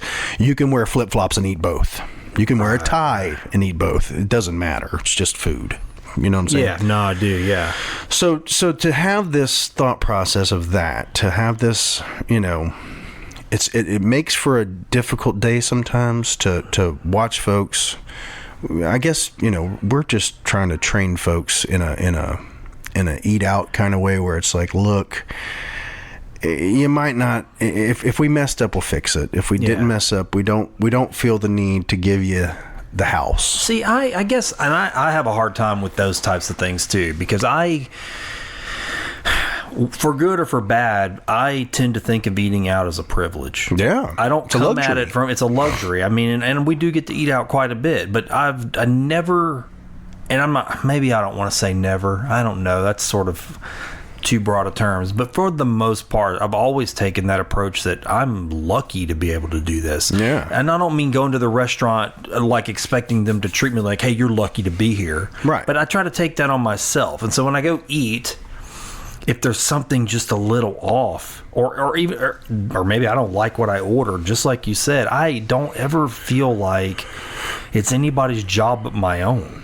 Right. If that makes any sense. Oh, yeah. I mean, that's what we're looking at. That's what we're trying to reinstate, I guess, because it's the culture of the restaurant business and the way that the corporate chains came in. And I call it the Chili's factor, but it's Chili's, it's Outback, it's all the ones that have hundreds and hundreds of locations.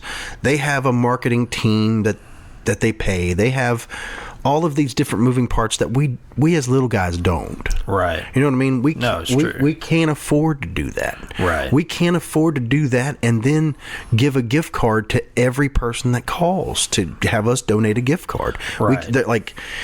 Again, it's the 25%. And the delivery we were talking about earlier. Yeah, right. I was going to ask you about that. You got that 25% margin. Yeah. The last number that was thrown our way was they wanted 25%. So I would have been fixing all this food, cooking all this food, boxing it up, trying to make sure it's on time and ready and hot and good for you to pick up, and not making a dime.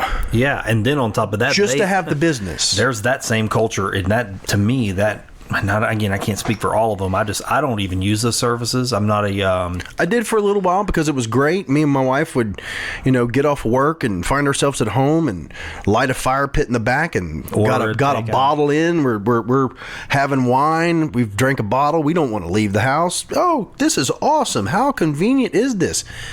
And it's only that.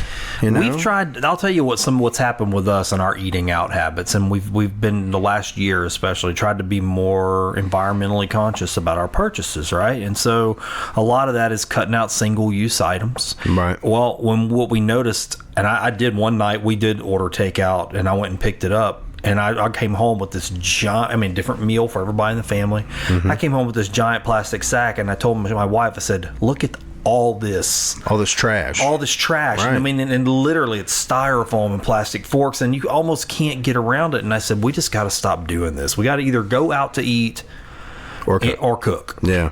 And not do this takeout stuff. Yeah. It's hard. And it's so hard, especially when you're trying to make those choices. So with the delivery thing, we knew we did it one time, and I was like, this is a bag of trash. I mean, yeah, there's food in here, but there's more trash than food. More poundage and trash.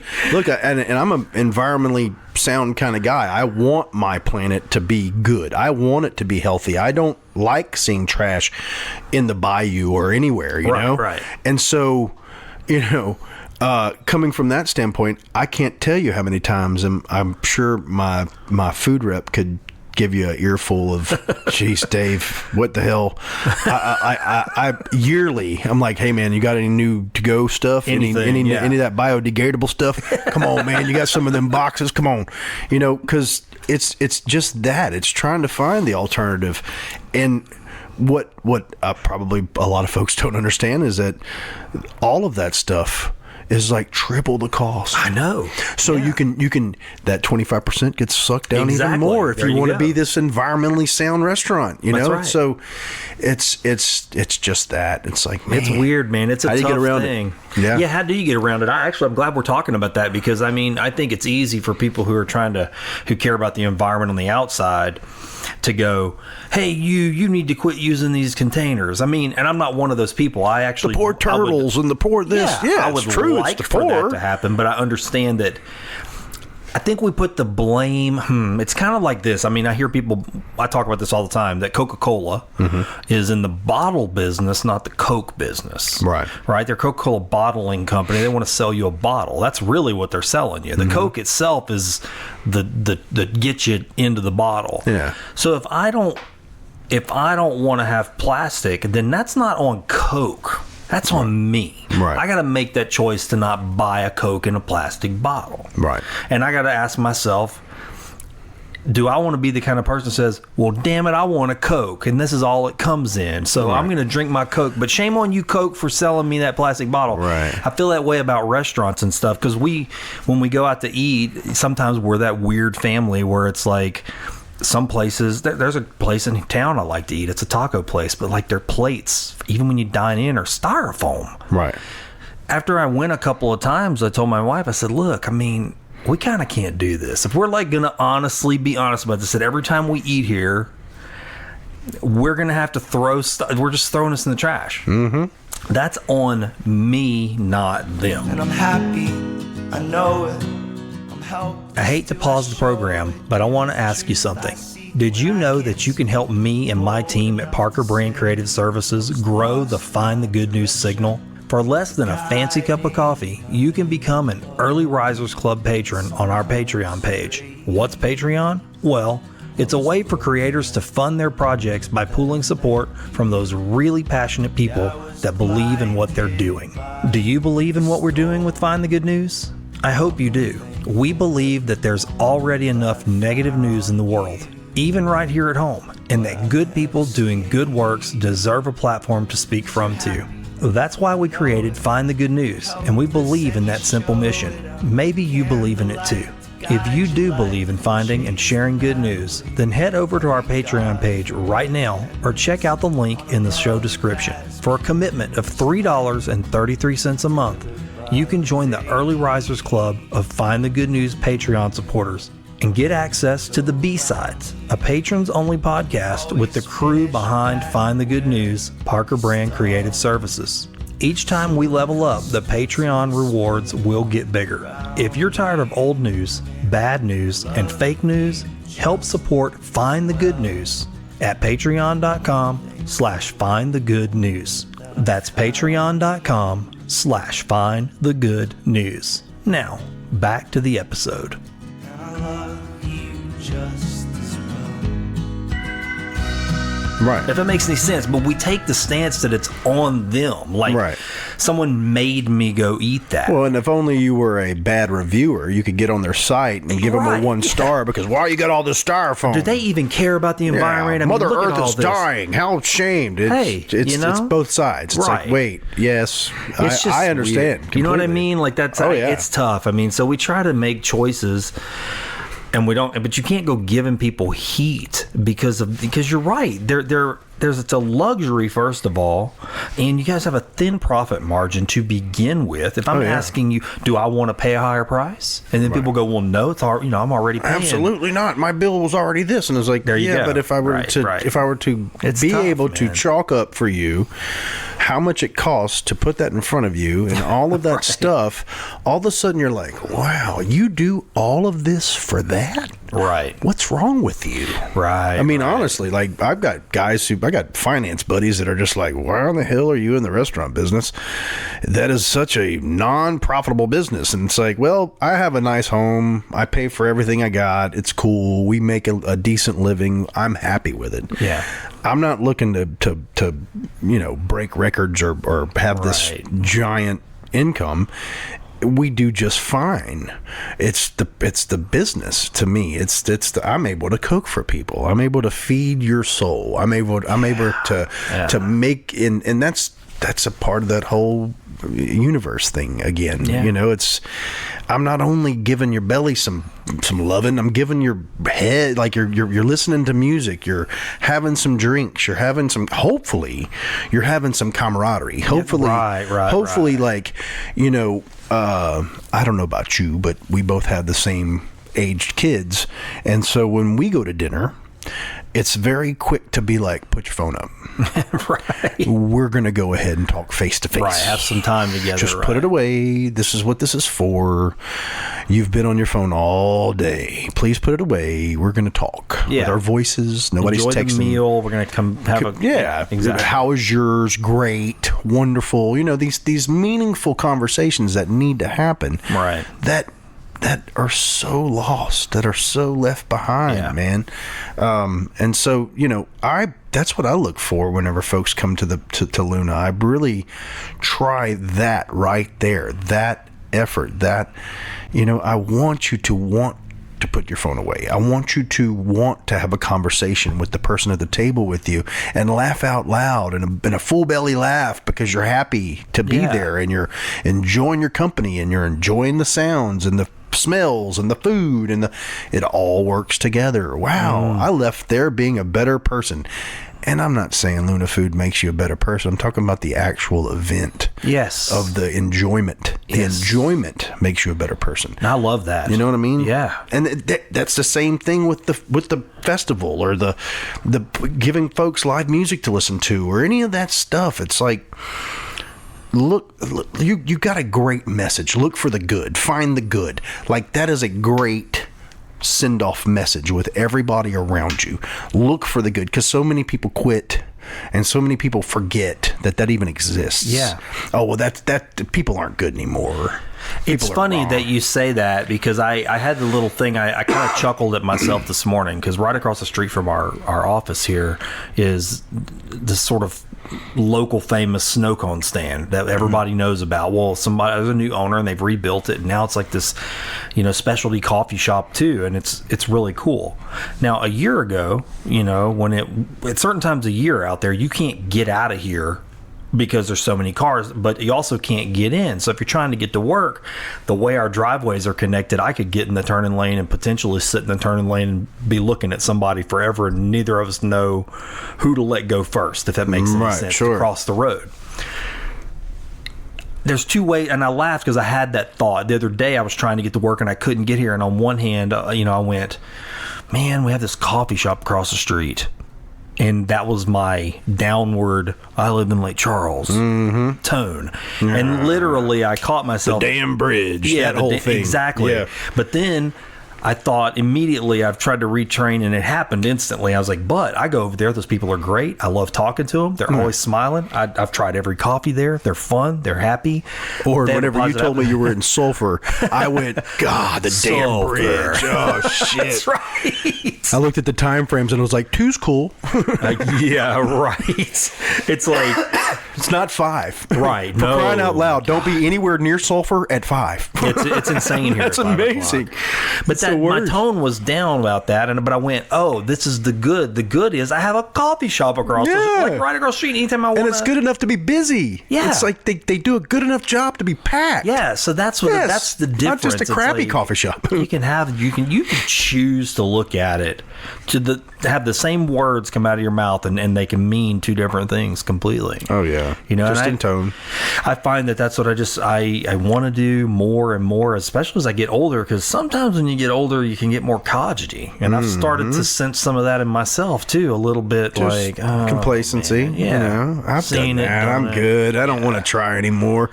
The day I say that, like I really don't look forward. I don't ever want to say that, like to be at a point in life where it's like, you know what, I've done enough. I'm just gonna live out my days being a crotchety old bastard.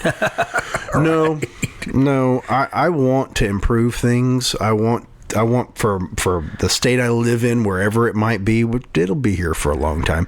I want the state that I live in to like embrace itself and care. Right. Care about things that are around. Care that somebody just threw some trash out of their car, and like the stuff, just the surroundings and all of that stuff, man. Like I don't ever see, like I that's something I hold close is a care, I want this to be better. Yeah, no matter how good it is. I mean, I could live in the best place possible, and I'm going to try and figure out how can me being here help improve it. How can I do my part? That's very important to do what you're saying there. I talk about this a lot, and I don't know exactly the right way to frame it, I guess, because it comes out different every time, but I see people complain like about litter or anything online, and it's like, they should do this, or someone needs to pass an ordinance about that, or there needs to be another law about this, and I always, this is my next thing that comes out, is like, it doesn't matter what you do.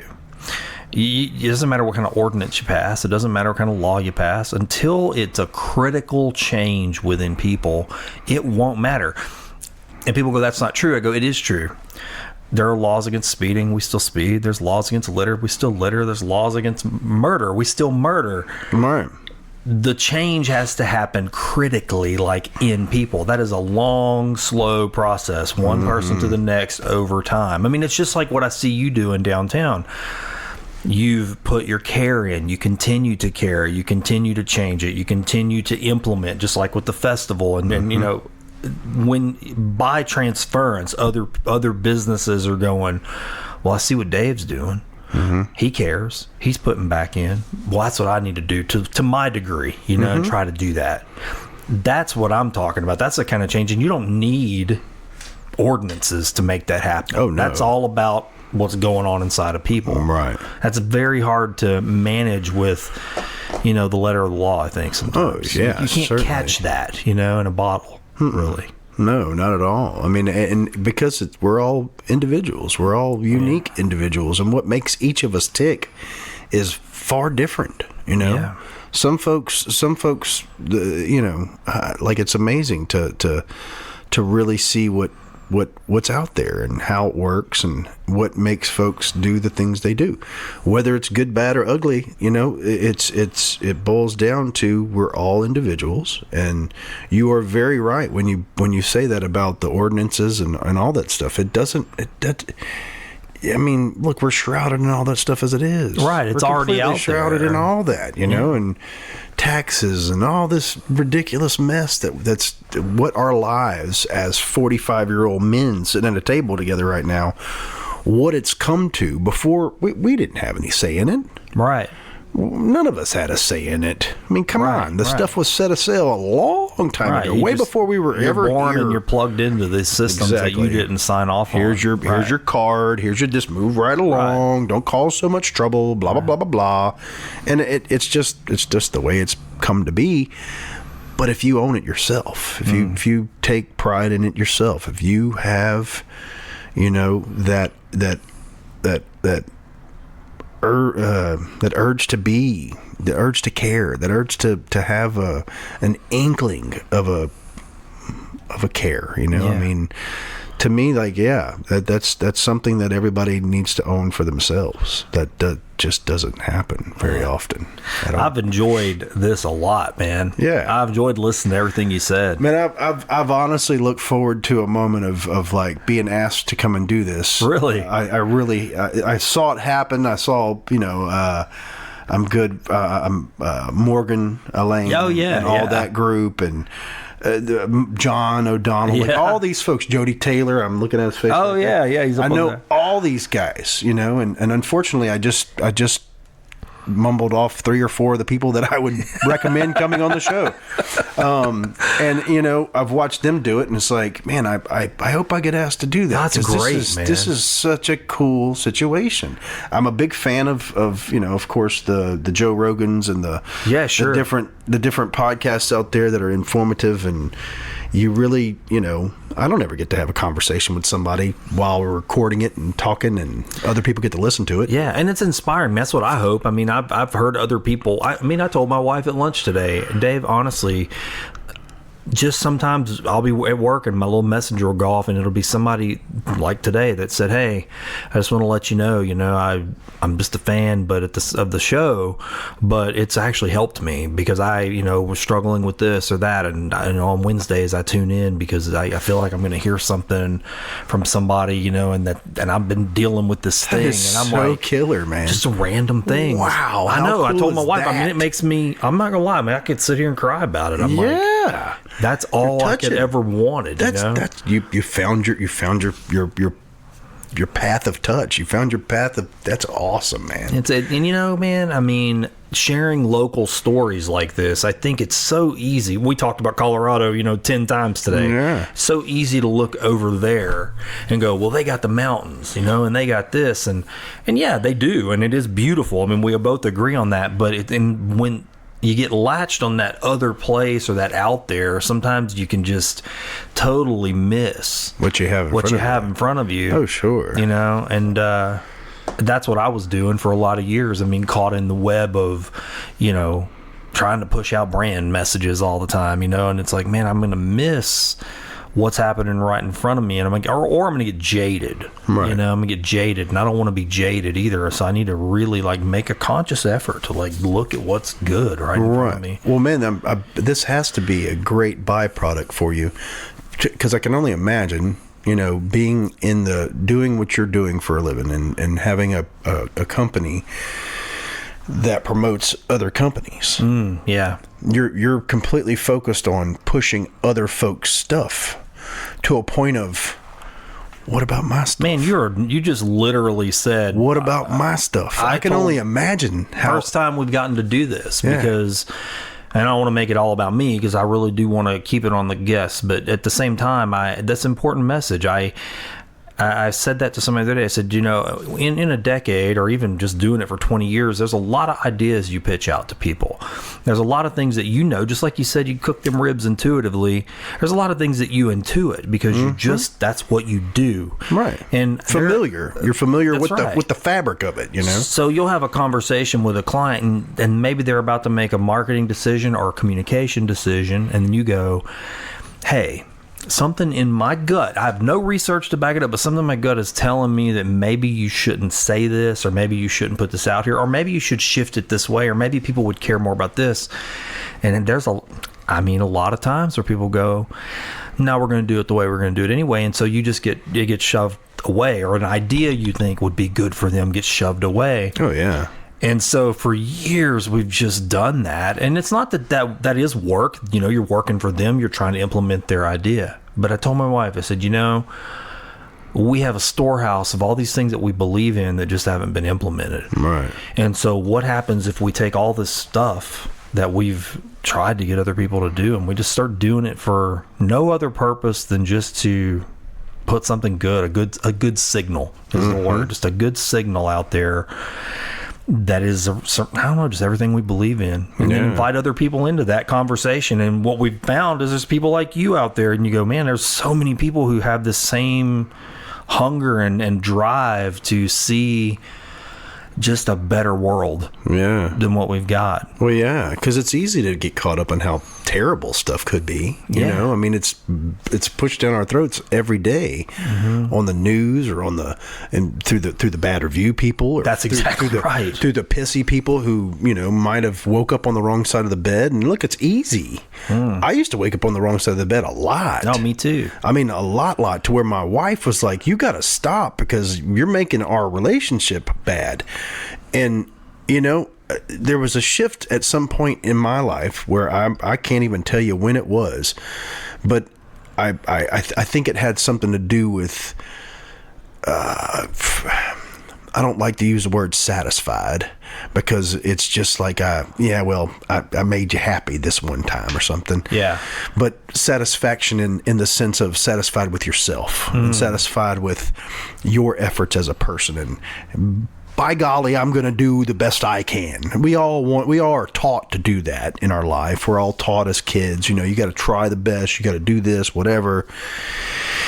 And to actually find satisfaction, to actually be proud of yourself, or to be proud of the situation that you're a part of, or any of that, and to take stock in it, I think that's where it came from at that point. And all of a sudden, it was like overnight, I quit waking up with a bad situation. I quit waking up pissed off. And look, I'll be damn honest with you.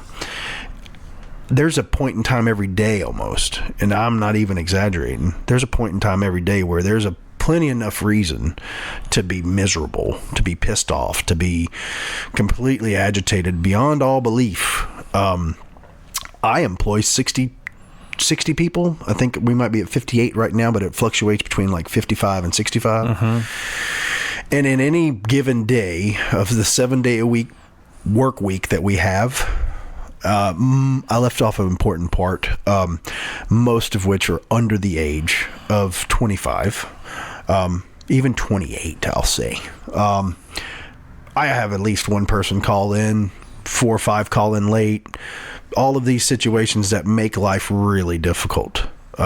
Days where I'm not supposed to be in the kitchen. I've got an interview with Oran at 2:00. I've got this I got to be at. I got this got to be at. None of that matters. Nobody's like, will you have stuff to do? Well, I'm gonna come in. I'm sorry, I didn't mean to try and call in sick. That's not how it works, So it's looking past. I keep on staring at find the good, and it's finding the good. It's finding that purpose of waking up and I've always been an early riser. I've always been a late to bed guy. I've always exhausted myself to a point where, my wife is like, man, you sleep like a baby. How do you sleep like a baby every day? You have so much going on. It seems like you would just be a freak. And look, I just overly exhaust myself to a point where I'm going to sleep. I will nod off on the couch. My mom and stepdad were over last night. My wife makes a really mean gumbo. They came over, we sat around the fire for a little while, and then we had gumbo. And, my son clicks on the football game. We sit down and start watching the football game. 5 minutes, I'm out. It's like 8:30, 9 o'clock. I'm nodding off, but that's just the way it is. I push myself to a point where it's complete exhaustion, pass out, wake up, do it again, wake up, do it again.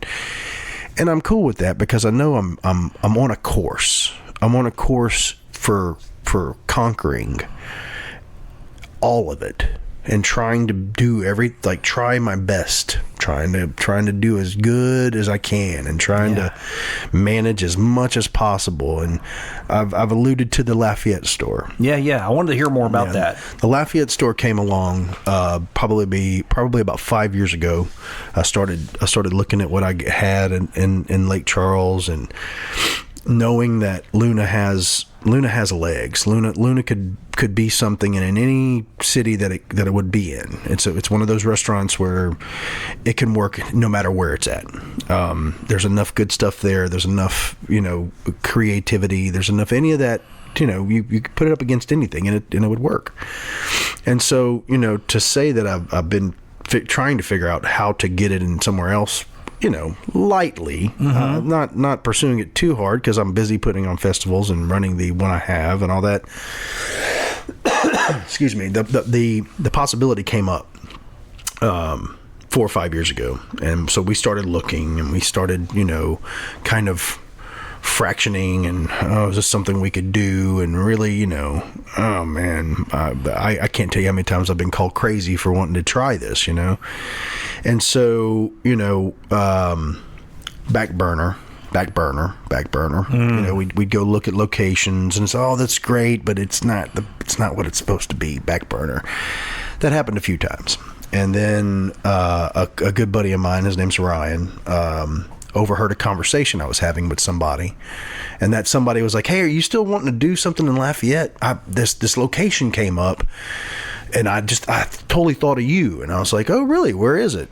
And he's listening to our conversation, and after the guy walks off, he came over and he was like, hey, you really wanting to do that? And I was like, yeah, man, it's always been there. It's been there for a long time. It's just it's got to be the right. It's got to be right. It's got to be a positive thing. I don't want to do this in a negative way. And knowing him for probably 20 years or so, it just kind of was like, well, he you want to give it a go, and it just developed into this thing where I know it's right. It feels right. Yeah, I know it's right. Things are lining up properly because of all that. Yeah, but we've had this amazing run, right? The Lake Charles store is fantastic. We're busy every day. It's wonderful. Business, I would say something ridiculous like business couldn't be better, but every time I say that, it just gets busier and busier. So it's just amazing. Coming to the Lafayette situation, it's all the universe.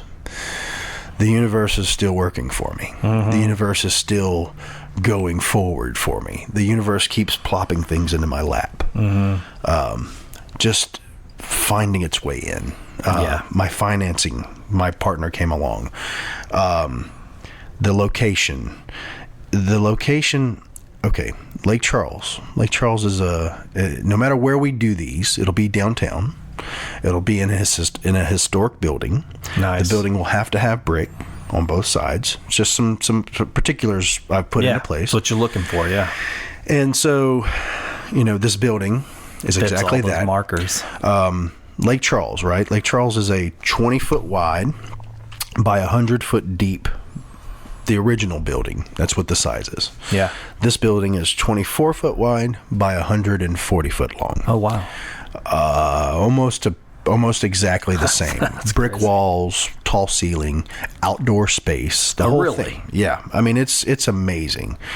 And so these particular things in this business, they keep on happening where, you know, we got a really amazing situation happen with all of our equipment. We came across a deal of the century. We got said deal of the century. I mean, tons of equipment for very little money. Everything is just in our court. Everything keeps falling in our lap. Lafayette is a wonderful place. Lafayette's municipal stuff, their city functioning stuff. I've been a part of Lake Charles's for a long time. Lake Charles could do itself a big favor and pay attention to what Lafayette's doing and how they operate their functioning business stuff, where you go to get permits, where you go to get any kind of any of that stuff, man. They're progressive. They have a different system than here, and their system is so much different and so much more efficient. And so it's more conducive to like creativity. Like if you come in and say, hey, I have an idea I want to implement. You're not dealing with a lot of... Here you would meet with single people. Here you would meet with this permit guy or this permit girl or this office for this or that for that. I had a meeting in Lafayette and I sat at a table with 8 other people, and at that 8 people were the fire marshal, the building inspector, the DDA, the city, this official, this person, that person, like all of the people who I need to talk to open a business in Lafayette are sitting at this table. One meeting. Wow. Okay. So the one meeting, everybody got put on the same page, where I would be going to 8 different people and saying, I need you to sign off on this, so Bob will sign off on this, so oh my gosh, Sally will sign off on this. Yeah. They're all there, and they all got to see it at the same time, and we all had the same conversation, because look, we're human, and we're all running and gunning every day. I'm batshit crazy a lot of times just from being so spread. So I'm going to forget this part when I talk to her, whenever I talk to him. I'm going to leave out this. Oh, wait, I was supposed to say this. That happens every day.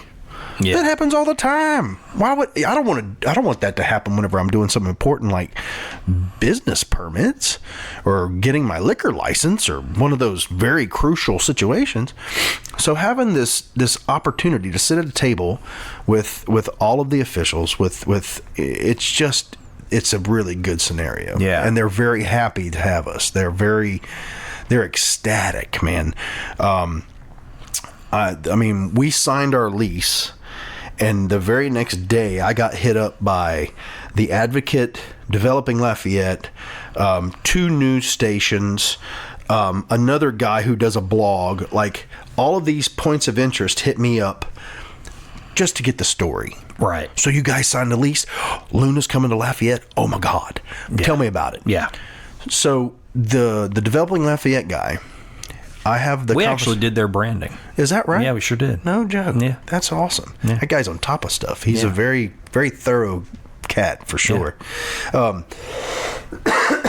We had this conversation right before I signed the lease, and he was like, so whenever you sign that lease, you're going to give me a call, right? And I was like, you got it. You are so on top of it. You got it. So I signed the lease, and I get a phone call from the Advocate people. Yeah. And I'm on my ride home, so I'm on the phone talking. I just signed the lease, and so the Advocate people call me. I'm talking to them, and it's like, yeah, I don't mind answering some questions. So the Advocate people get their story first. The Developing Lafayette guy contacts me and is like, I thought you said you were going to give me the props or the dibs on the first story. Right. So he quickly, at that point, I was like, man, I'm sorry. It just happened that way. It caught me off guard, whatever. I mean, it's all good. We're not opening till March. I mean, you have a lot of time to talk about this. Yeah, right. So he's like, okay, well, look, I'm just going to ask you some questions. He asked me some questions. I answered it. He posts this thing an hour later, 4 o'clock on whatever day of the week it was, I only know it's 4 o'clock because I left at 4 o'clock Lafayette and I was heading home. From the time I left there to the time I got here and got kind of situated, so it was about an hour and a half, 2 hours. It had been shared over 3,000 times. Wow. See, that tells you they have an active community. It's amazing. People are very interested and eager to have. And they want everybody else to know about it. They didn't just read it and go, oh, yes, back in the pocket. They shared it. They liked it. They commented. I'm so excited, and like messaged me, and like there's a very thorough situation there that I'm very happy that I get to be a part of. That's exciting, man. For sure. It's interesting you bring that up, because then I brought that coffee shop up. You know, one of the owners over there, he had lived in Lafayette for a while, and he was bringing up the Advocate, and he was just saying, you know, that they sort of act as a community hub in a lot of ways over there. Yeah. You know, they said, if there's something going on in the community, they're very eager to get it out there, and they're working really hard in that regard. So you don't have to reinvent the wheel. Whereas in like our community here in town, and even in Lake Charles, you're still seeing that that still doesn't quite exist. No. And there's a, and I don't mean this negatively, but I mean, there's just still a lot to learn about working together. Totally. I mean, Completely. I hear that when you have people from out of town. That's why I kind of asked that original question. I've heard that even with festivals that have wanted to come into town, that maybe come in and give it a shot, and then they're like, we're not going to probably do that in Lake Charles again this next time, because they've encountered some confusion and not sure who to work with or what entity they need to be connecting with, or they connect with the wrong entity. And I've heard the blowback from other people. They'll say, well, they just don't understand Lake Charles. Right. And I'm like, well, I get that they don't, but we're hearing that a lot. Right. So is that a thing? Like, do they have to understand Lake Charles? Right. Does that make sense what I'm trying to say? Completely, yeah. That's saying something. Right. That's, I think, is changing, obviously, but I still think there's just some learning. Yeah, I totally agree with you. I definitely think there's some learning that needs to happen. There's definitely a... I don't know if it's a learning curve that needs to be put in place. I know since, and nothing at all against Mayor Roach, Mayor Hunter, Nick, I've been buddies with him for a good while. He's a great guy, a young guy, and I think he sees the opportunity of the progressive. That he sees the opportunity of, formulating this stuff. I haven't opened a business since he's been mayor, so I can't tell you if it's much different, but I did and have been putting on the festival now for 6 years, and I know since he came along, our festival time, our I don't want to say much more supportive, but much more supportive. Yeah, I got you. They're much quicker, there's a lot less hesitation to, I'm not sure if that's going to work. There's little to none of that. Yeah. Well, Dave, what do you want to do? Okay, well, do you really think that'll work? Okay, well, let's give it a shot. I see. That's huge. That's huge. Yeah, you're right. I mean, lots of barricades before, lots of barriers to get past. Lots of, we don't usually allow that, or we don't. That's not gonna happen. There's there's a forward progress that I think it's all in lieu of all this stuff. We, of course, the Sasols and the LNGs and all those things that are bringing all these extra people here and all this stuff, which is funny because you hear all the BS with all of the politics out these days with, Lake Charles or Louisiana is low on the jobs and the stuff. Right. And it's like, hold up. Let's just think about this for a second. We've got a gigantic booming economy here, for sure. It's a wonderful problem to have. All of us should be scrambling and trying to figure out how to make more money at whatever we're doing off of all these people that are here. I've been here my whole life, just like you, and to see that all of a sudden we have a hotel city that is booked. It is at capacity most of the time. Yeah, a lot of that is the casino world that we were talking about earlier, but a lot of it is per diem workers. Yeah, no, it's true. A lot of it is that's where they're living for the next 2 months, and no vacancies. Right. None. Right. Are you kidding? In this Lake Charles, really? It's that bad. Right. So it's being able to flip it over and go, okay, we got all the integers are there, all of the stuff is there. We got. I mean, I just want them to embrace Lake. I want them to take Lake Charles and in the marketing of it all, and in the grand scheme of it all, it's like we're Lake Charles and nothing happens on the lake. Yeah. Here recently, the CVB brought in, it was like, what was it? Races, like water races. Oh, yeah, right. The water sports. Yeah, the water sports stuff. Yeah. We should have that year round. We should have kneeboarding competitions, and we should have stuff happening on the lake, kayak races, and all these things that happen on the lake because the name of our place is Lake Charles.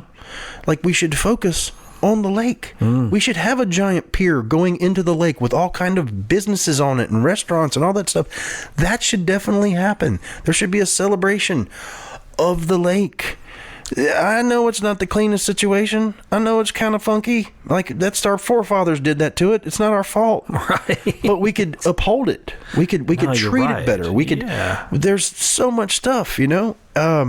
So I the forward progress. Like, I definitely think in a very obvious situation we're going towards the good. We're sailing towards the good. Watching the good work of the CVB and the city, and it's developing good. Yeah. It definitely is. Well, you know, we've kind of tried to start an initiative here in Sulphur called Sulphur Today, and we met with a bunch of different people when we started that, because we know we live in this city, and this is where my kids go to school. This is where I grew up, and I kind of wax poetic about a lot of my childhood memories here.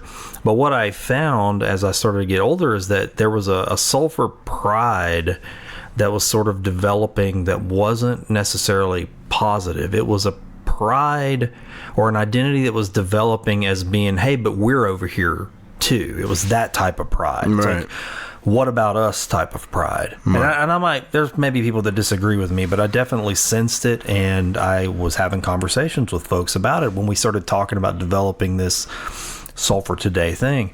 And one of my good friends, after I had a bunch of meetings, you know, with people who were giving me all the warnings, like, well, it was just like what you talked about, a lot of roadblock behavior. It was like, well, don't get your hopes up. Don't, Right. You know where you are. You know where you're at. Yeah. And, well, you know, people don't usually, and I heard a lot of that, but just like you said, let's just do it anyway. Just do it anyway. And then very quickly what we were getting was just tons of positive feedback. And so somebody messaged me and he said, what's happening is you're reminding people that we have things that we can be proud of, and that we have an identity that we can be proud of, and those things aren't negative. So we don't have to adopt a negative identity, Right. and just form callously around that. And you do see communities do that, you know, where it's like, well, this is who we are, gosh darn it, you know, and they kind of, Right. and that becomes the identity. But really, if you focus on your good traits and just be proud of those things and lift all that up, Right. that becomes like this positive pride. And I think Lake Charles is doing that too. I mean, you're seeing that happen. And what you described with that administration change kind of sounds like that. It's that, hey, do you think you can do this? Well, let's see what happens. Right. That's a totally different attitude than, well, I'm not so sure. You know, traditionally people around here don't care for that. My kind of hands thing. are tied. Or Yeah, whatever. Yeah. Yeah, it was kind of like the one little thing I think is funny, and you probably will know exactly what I'm talking about. It's kind of like people who move downtown and then say, this gosh darn music's too loud. Right. It's kind of like that attitude versus, hey, I live downtown and there's music all the time. Right. That's a more progressive idea. It's Yeah, like, it could be loud, but I live in the middle. but I live in the middle of it, and It's you know, fun. You know what I mean? Like, Yeah. if that makes any sense, it's like two different attitudes about the same thing. Sure. So, Sure. As far as like you bringing up sulfur and its functioning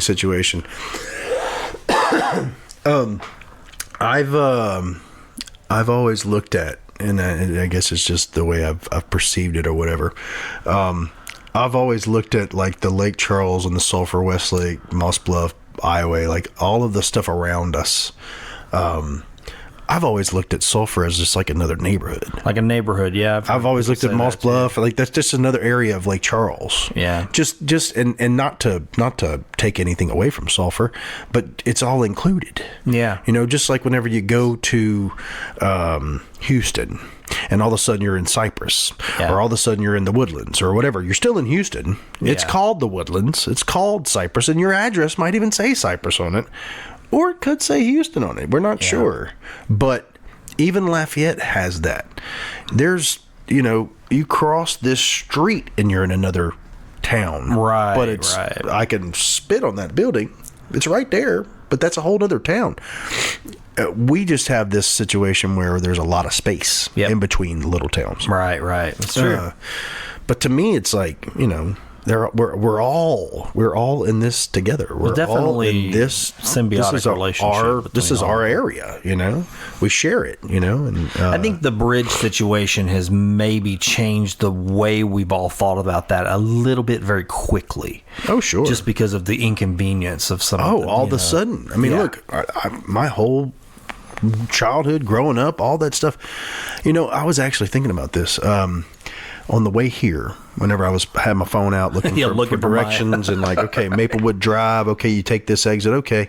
And at that intersection, the 108, and you turn left on Maplewood. City Service and Maplewood, On the corner, on this side of the street, years ago, when was this? This had to be in like 96, 95, 96, somewhere in there.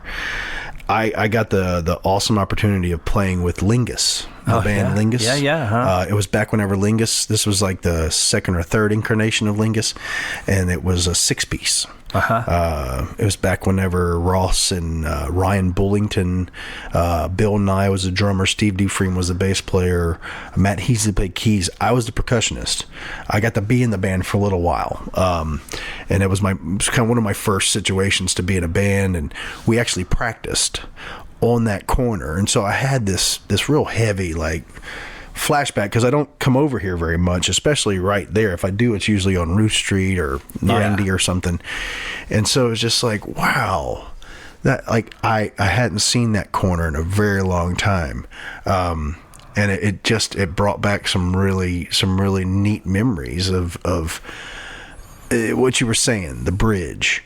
My whole growing up until before they did the renovation to the stuff, was never an issue. There was never a problem. I agree totally. You know, I was in Lake Charles run over every day. Yeah. I mean, it would take me. I even would tell people that, oh well, you know, the bulk of what we do comes out of Lake Charles, but it's nothing because it's a 10-minute drive, 11 minutes to most of my clients are pop over for a quick meeting and come back, and it was nothing. Right. It didn't even feel like a thing. There was never a conversation. I mean, there were wrecks and things, but it was never something to plan for. No. It wasn't something you had to go, oh, I have a meeting at 2. Am I going to get out of there by 3:30? Because that's when it starts. You know, it wasn't like that. So there was no anxiety about. Like now, for me, I kind of plan my days when I'm in Lake Charles and do a bunch of things. Sure. And then get out at a certain time. Stay there till 6. Right. And so then you miss the mess. Yeah, it changed, and if that wasn't the way we lived for a long time, so it's created a little, it's something different. You know, and that'll pass. It's going to pass. Separation happened with all that. But I definitely, I've always felt that way. I've always wanted it to be more symbiotic with everybody, you know, just this is our area. This is where it is, you know, we are capable of a lot of great stuff. I think so too. For sure. When you've accomplished a lot of great stuff. Yeah, it's really a neat situation. I'm very proud of Luna, and I'm very proud of the festival. I'm very proud of all the things that I've been able to bring and continue to try and do, and I'm far far from being done. I know I've pried a lot and you've shared a lot, but I have one question. I've just, from a branding perspective, I'm just very curious. Where did the name Luna come from for you? I didn't ask you. I should have asked you at the beginning. Yeah, that's always a fun story, in which I'm sure you'll completely recognize. For one, being in music, being a big music fan and all that stuff, one of my favorite bands ever to this day is a band called Widespread Panic. Okay. Widespread Panic, one of their big songs, it's Living the Moon Times. Okay. And, in the song, John Bell talks about working at a Moon Times bar and grill. Moon Times. And, I thought about, whenever I went to open it, I thought about Moon Times, and it was like, well, here in Lake Charles, there's not a giant Panic fan base, so that's not going to lend itself too useful. Although it would be a fun thing for me, you, but like, nobody. Yeah, I got you get it. Oh, great! It doesn't flow that well, and so then it was Moon.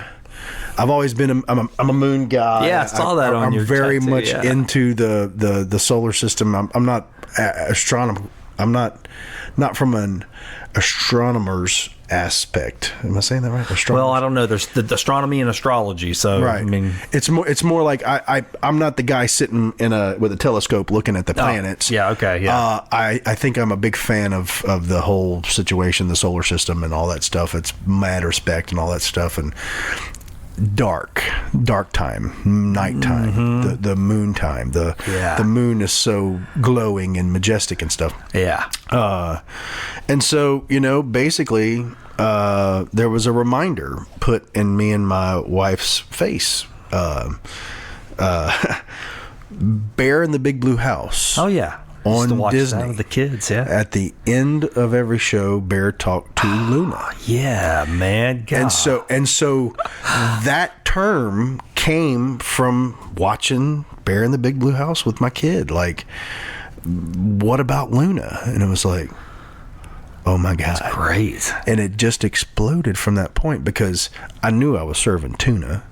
Tuna is by far one of my favorites, and I knew I'd fixed it like that before. I'd liked the way it came out and all this stuff. So I knew I was serving tuna, and just that whole play on Luna Tuna and all of those things, it just started clicking. Yeah, you found like a way. It had a lot of room to just do all kinds of fun stuff. Yeah, and even to the point of like, okay, we figured out we're going to call it Luna Bar and Grill, and me and a buddy. One of my longtime friends, still one of my best friends, Jeremy, we were on our way. He was just riding with me to Baton Rouge to go do my paperwork for the licensing, liquor licenses and stuff. And I'll never forget it. It was, I was brainstorming. I hadn't named everything yet. I didn't have all of the stuff in place, and just the Luna Bar and Grill part. And I definitely at that point knew a smidgen of what was going on the menu, and the spinach and artichoke dip. That's something that I'd done catering before. I came up with that recipe, and everybody dug it a whole lot. And it's like, okay, well, I got to do this. And in our conversation, it was just like, oh, well, the Little Dipper and the Big Dipper. That's nice. And then all of a sudden, it was like, oh my God, yes, the Neptune. And the Jupiter, and all of the sandwiches are going to be the planets. That's awesome, yeah. Oh my God. And whenever that happened, it was just like skyrocket. Yeah. I'll never run out of names. No. Never run out of names. And so whenever it came time to like start making entrees, it was like, okay, well, I don't have to be. A lot of times, a lot of the stuff I do seems strategic. And like, oh, that worked so well, you had to plan it. No, I didn't plan none of that shit. It just happened that way. The planets came into play for the sandwiches. The entrees are the nice stuff, the expensive stuff. Okay, well, I'm going to name most of those after my family. We're going to name that after people's. And so, of course, Cassidy, Ella's, Ian's. That's my 3 kids. Then Nanette is my wife. Patricia's my mom. Penelope is my sister. It all started clicking to where nowadays, like I just put the Timothy on the menu. The Timothy is my dad. I run specials now. Whenever I come up with a new dish, it's usually like the redfish A-bear for my biological dad. Nice. You know, so they've all come. It's all come to fruition as far as you're in my circle. Mm-hmm. You're in my circle, and you mean a lot to me. So that's all of a sudden you get something like that. You know. Yeah, man. And so the drinks, because the drinks are fun loving and they just do whatever they're gonna do and they get you all loose and fuzzy, it should probably be the band names. And so the band names came into play as far as the signature drinks, the band names. But no matter what, they all just stay in the same circle. They all are stuff that matter to me. They matter to everybody else involved too, but it's to a point where it's like I can proudly say that the whole thing is just like my entire existence. It's my entire universe as a whole. And so I've gotten to a point where I'm able to play on it now. I'm able to think of a new dish, and it's like, okay, well, that one's clearly going to be this because of that. Yeah. My, whatever. That's his favorite situation on top of his favorite situation. So it should definitely be his name or whatever the case might be.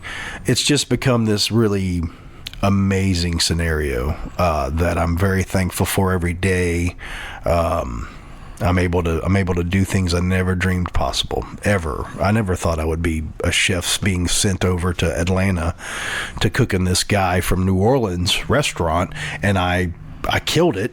He killed it. We killed it together. It was an amazing experience together. I never thought that was going to be that. I wanted to just pay my bills. I just wanted to open a business and like, okay, I'm going to work for myself because I don't want to be told what to do.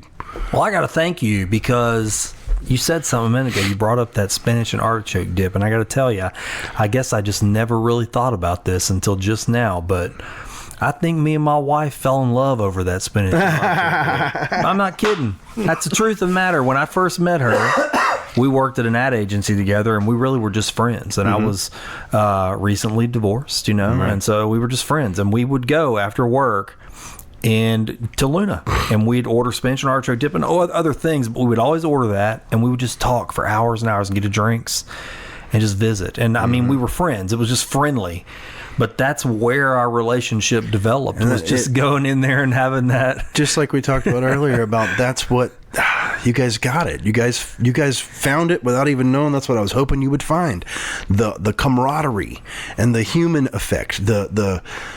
It's about talking. It's about communication. It's about sharing moments and all that stuff. Yeah. If eating out is about that, then it's very special. Mm-hmm. Otherwise, most of the time it's just refilling a tank. Yeah, it's like putting some gas in your car. You don't celebrate every time you put gas in your car. Yeah, I like that, man. You know what I mean? Yeah. It's celebrating the human effect. It's being able to communicate and talk and share and like get the warm and fuzzies and the chills and especially in a courting situation, especially in like I'm interested, you're interested. I mean that like long term, 3-4 hours later, you're still at the same table, still nibbling on the same stuff, laughing and stuff. Nailed it. That's what it's about. That's literally what happened to us at your restaurant. I mean, and I didn't even think of her. It was a long many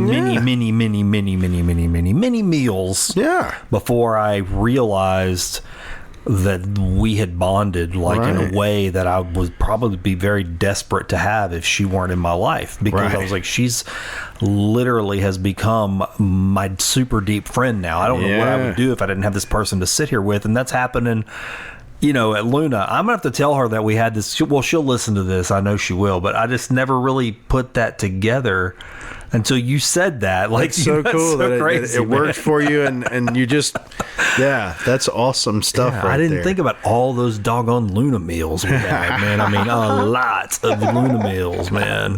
That's the coolest. So wild, man. That's the coolest. I was part of y'all's yeah. You created a place for us to get in each other's orbit. I mean, and start to begin to create our little solar system. A true comfort zone where it's everything is so judgmental now, and everything is so picked apart, and how dare you this, or I can't believe this, or it's just I wanted so bad, and I've tried very hard to keep it at the same point where no matter what you're at, no matter how you're doing, like you can let your hair down, you can completely relax. You could come in a suit and tie, or you can come in flip-flops, and no matter what, neither of you are going to look at each other in a false way, or how dare you come in here like that, or how dare you wear that suit in here. You know, it's about acceptance, and it's about, again, I keep on going. Every time I think about Luna, I think about the universe. I love that. And the universal acceptance, and the universal, we're all here. It's not about colors. It's not about where you're from. It's not about what your dad's last name is. It's not about how much money you make. It's not about any of that. It's about just sharing a universal moment, a very intimate situation where, you know, hopefully they're doing that. Hopefully they're putting their phone down and they're enjoying each other's chuckle and enjoying each other's sharing the food and all of that. And it's just, it turns into a byproduct. It turns into a, you know, it's an accompaniment kind of thing. Yeah. You Well, know? I mean, I feel lucky to have met her at that time, and to have, and for us to have bonded at your place, because I mean, at that time we didn't have smartphones. It's crazy how fast that's changed things, but it hadn't invaded our world yet. So all we had was the food, the environment we were in, which is your restaurant, and each other. And so you there was nothing else trying to steal you away. Right. You know? For sure. And I'm happy, I know it. This episode's Fishing for Goodies fishbowl sponsor is Brimstone Museum and Henning Cultural Center in Sulphur, Louisiana. I don't know what you look for when you travel, but one of the things I look for when I'm putting together my itinerary is a unique museum or gallery in the city I'm traveling to. I do this almost every time I go to a new city, but if I'm being honest, I'm guilty of not always doing that very thing right here at home in Sulphur, Louisiana. That's really a shame, because we have one of the most interesting, historically relevant, and culturally rich corners in any city in the country, about 2 minutes from where I'm sitting right now. I'm talking about the Brimstone Museum and Henning Cultural Center. Have you ever really thought about why our city is named Sulphur? They've got a permanent exhibit on the history of the sulfur industry that answers that simple question and more. You really get a full scope of just how important the sulfur mining industry was to the development of Southwest Louisiana and the impact it had on the rest of the world. Yes, the rest of the world. On the same property, right next door to the museum, is the Henning Cultural Center, presenting some of the most interesting, modern, and culturally relevant local art shows I've ever seen. My dear friend Tom Trahan and the Brimstone Historical Society have really worked hard to give us this treasure, and it's a multifaceted jewel that I plan to take advantage of more often. You don't have to wonder what their hours are, or how to get there, or what shows are coming up. Just go to brimstonemuseum.org like I did, and subscribe to their mailing list right there on the homepage. That's brimstonemuseum.org. Tom will make sure you start getting the announcements for each and every new show at the gallery. But you don't have to wait for the mail to arrive to enjoy this historical local treasure. You don't have to be guilty, like me, of overlooking a local wonder that conveniently sits next to the Grove, one of the most beautiful walking parks in Southwest Louisiana. Drop in and say hi to Tom for me. Tour the museum and center, and make sure to tell Tom that you heard about Brimstone Museum on Find the Good News. Now, let's take that dive in the fishbowl. I got to steal you away for a minute, though, because if you've listened to the show before, Yes. then you know about the fishbowl. Mm-hmm. Okay, so you get to draw 3 questions out of there. Okay. Some of those are put in there by me, some are put in by other guests, some by listeners, and then there's some cards and stuff in there too. So you really have your choice. You can pick whatever you want out of there. The little papers, though, are more than likely stuff I've put in or other listeners or guests have put in. Okay. This is pretty fun, though. I enjoyed it. So am I doing them one at a time? You can do them one at a time. You can pull all 3. And so I pull it, I read it, and I answer it? That's right. Okay. We talk about it. I'll tell you, I'll give you a little hint, though. There are some big cards in there. Uh-huh. Those are specifically would you rather cards. So, like, would you rather, do this or would you rather do that? It's scenarios. So. All right. Okay. Well, let's see what we got. It's my favorite part of the show. I think it's fun. Let's see. First question. Do you influence people more than they influence you? Ooh, that's a good one for you, man. Wow. unbeknownst to me, you know, I don't know that I try. It's not like I wake up and try to influence folks. I definitely dance to the beat of my own drummer, and so, you know, I'm influenced by a lot of folks. I'd say I try to lead by example. But, you know,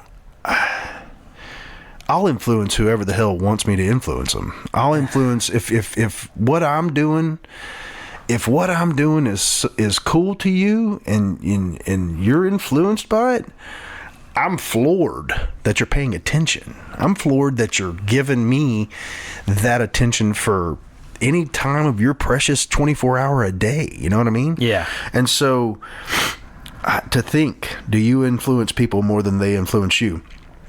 I would say it's 50-50, because I look to my surroundings, my universe, like we've been talking about, for all of the influence, for all of the. I look deep inside myself for influence. I look deep inside other people, and I'm there to. If I am influencing people, man, that's just a cool thought for me. Yeah. And the folks that have come to me or asked me, you know, my opinion on this, or my, you know, what I would do for this or that. I've always taken heavy stock in that. Like, Yeah. Wow. Yeah. The little old me, like you think I got your answer? Or you think you could pull something off of what I tell you? That's huge. I love that. I mean, that's huge to really me. such. There are people who would answer that differently. There are people who would say, "Oh yeah, I'm definitely the influencer." I love that you're saying I'm willing to be that, but I'm not going forward intending for that. But if that's what's happening, go for it, man. Sure. If I can motivate you. I feel that if I were to say, like, I'm the influencer, but that kind of turns into a cocky situation. And I definitely, I seem to always have that I don't want to be cocky. Yeah. I so badly want to hold on to being the humble guy that I've always tried to be. I don't ever want to get lost in any kind of pompous strut or some kind of, of course, you know, it's not, it's definitely not like that. So as for influencing me, like my surroundings and my kids and my wife and my people around me, music, all of that, you know, take everything around you, man. Everything, the arts, the sounds, the smells, everything around you that creates the world that you're in, you know, let it influence you for sure. I couldn't possibly think that I was, you know, I'm solely the influencer, because I've needed influencing a lot in my day for sure. A great answer. That's a really cool question. Yeah, when you drew that, sometimes that thing is almost like very mystical and magical. Magic 8 ball. Something kind of comes out of there, and you're like, "Hey, that fits very well." I've had people draw 3 Has in a Dave row. written on the back of it? Yeah, it's like, this one's for How'd you you. get that? Wow, straight to it. Yeah. Well, I always tell people to dig deep, because it has as much, you see, a lot of people don't realize there's a lot of questions in there. Yeah. But sometimes people draw, you'll see the same question like kind of come out over and over. It's very strange with hundreds and hundreds of questions in there. Well, let's see what else. I'm gonna go to You like seafood, so go fishing. Yeah, you can pull out. and it's in a fish bowl apparently. Yeah. Let's see. Question number 2.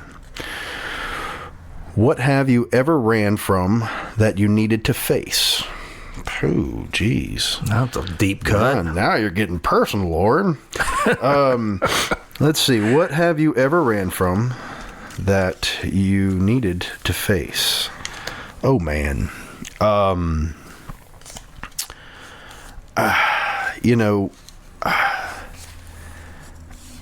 It's probably has a lot to do with either business or, things of that nature.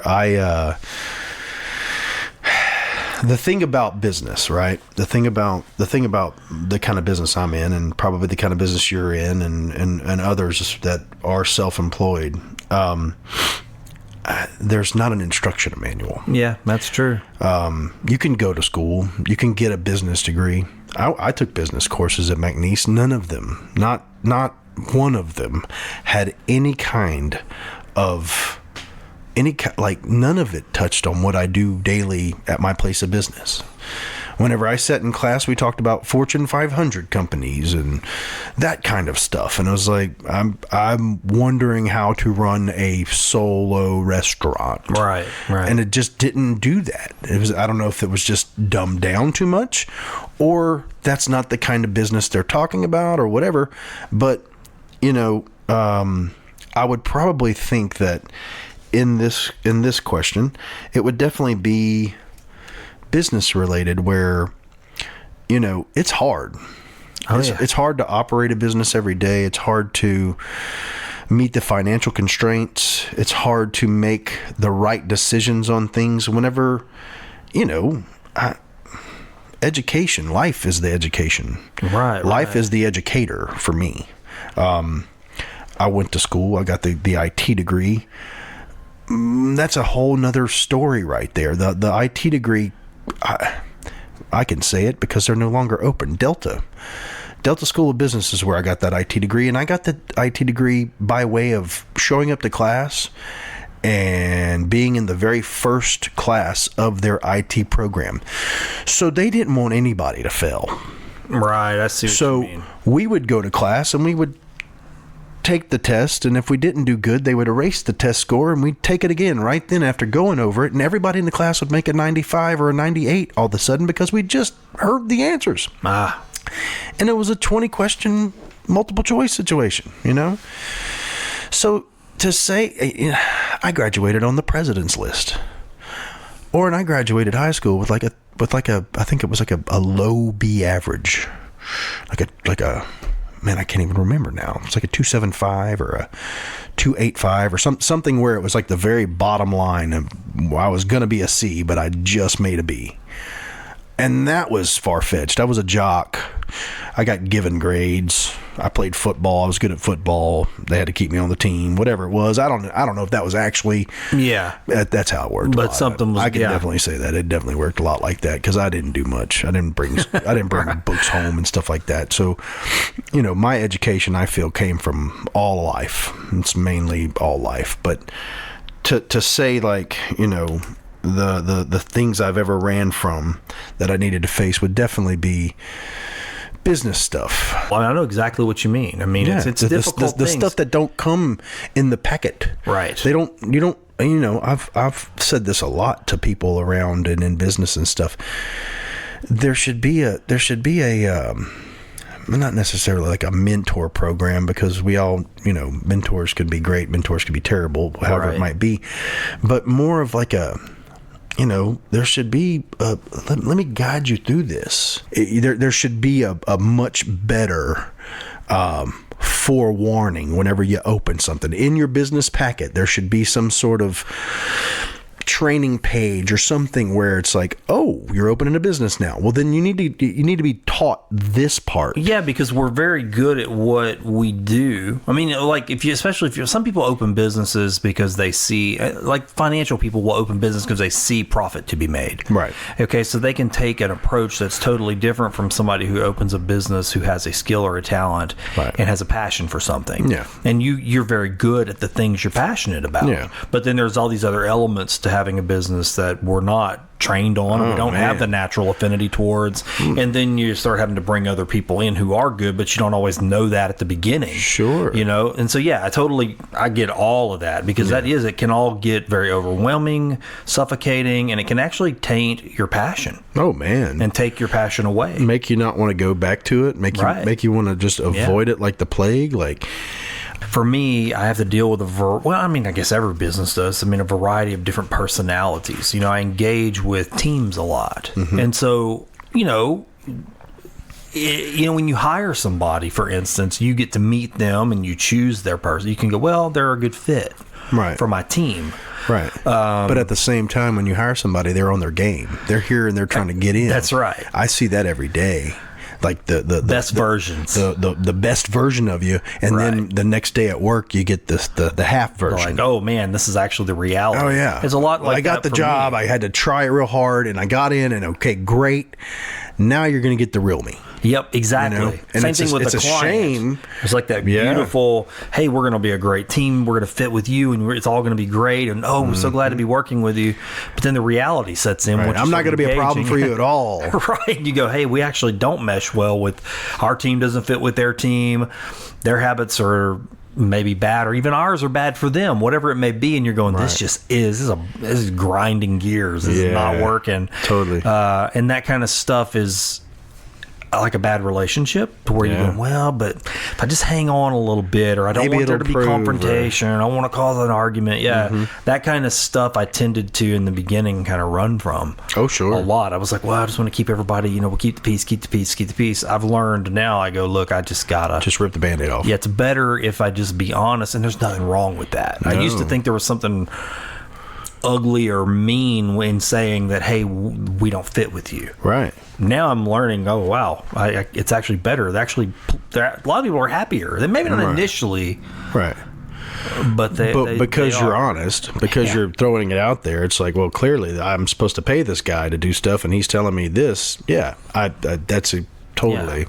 I mean, there's so many different little factions of business that pertains to, for sure. Yeah. It's kind of like that meal you talked about earlier. It's like, hey, I ordered this. I thought I liked seared tuna. Right. And now that I've had seared tuna, I realize I don't like seared tuna. Right. And there's nothing wrong with that. No. But don't be mad at me. I'm not mad at you. Right. This is how it normally comes out. Right. Yeah. This is what it is. We didn't do anything different to it. That's right. You just don't like seared tuna. And you didn't know. Right. Now you've had it. Don't order that. Do you eat sushi? The answer was no to that question. Then you don't like seared tuna. I mean, it's very similar. It's very much raw tuna with a very small cooked portion. Like you got to know what you're getting into. Exactly. Yeah. That's a pretty good question, man. Yeah, running from things is it's interesting. I mean, we all do, and I mean, we all probably. I even sometimes sit and analyze that. Like, what am I avoiding? Anything. Mm-hmm. What am I avoiding? And then the real thing is, okay, maybe there's some things I should avoid, and then there's other things I go, maybe I'm avoiding it for some old stuck in me. Natural procrastination. You know? I mean, just as humans, we've become this entity that is okay with procrastinating, and it's just natural movement. It's just natural. Oh, well, I'll get to it when I get to it. Yeah. That to me has a lot, in that too, not necessarily that you ran from it. You're pacified with what you got. Yeah. So you don't really, right. Well, I'll get to it when I get to it. And then you open it up. And it's like, oh, had I known that that's what that was, I would have only tried harder, or I would have answered you quicker, so you knew that I wasn't that, or whatever. Right? Yeah. You're right. That makes sense. Apathy's involved in that too. Yeah. Sure. Good question. Yeah, absolutely. Very good. Fishbowl provides. So I've pulled two small questions, and so just to I should pull a card or something. If you'd like to, yeah. The big cards, the big orange ones, those are the would you rathers. Some people don't like those. I always point them out. Some people love them, some people don't. But the little cards are interesting. They're like it's a company called bestself.co, and they produce like what they call icebreaker decks, and they're all in different categories. And so I've been a big fan of their stuff for a long time. For sure. I bet you that's very stimulating as far as it is. Thought process. Sometimes I'll sit there and by myself and just like draw them out to see what I would think about something, It's like having somebody ask you something. The nerd side of this. Right. I'm just doing homework. Leave me alone. I'm chilling with the fishbowl. I'm asking myself questions. There's nothing weird about this at all. Right. Do you hear me from the other room? Okay, well then maybe that's a little weird. But it's okay. Right. Let's see. You said little cards, so not. Yeah, that's a big one. That's the big orange ones. That's those right there. Okay, well, I'll just go here. Let's see. What's something you are self-conscious about? Sounds straightforward, but... Yeah, what's something I am self-conscious about? Man. I try to be the guy that don't have any of those things. You kind of strike me that way. I was wondering what you were going to say. I try to be the guy that don't have... there is one... Yeah, this is one of them. Oh, really? Kind of the old guy going bald thing. Okay. I'm not bald yet, and I'm not even close to being bald. No, I know. But it's thin. It's getting there. Yeah, I see what you mean. And I grew up with a very thick head of hair. And now this is a totally silly situation to me. The self-conscious stuff. I try to be above that. Yeah. I try to be above it to a point of like, I have humility. I have, I do get embarrassed, things of that nature. Not easily.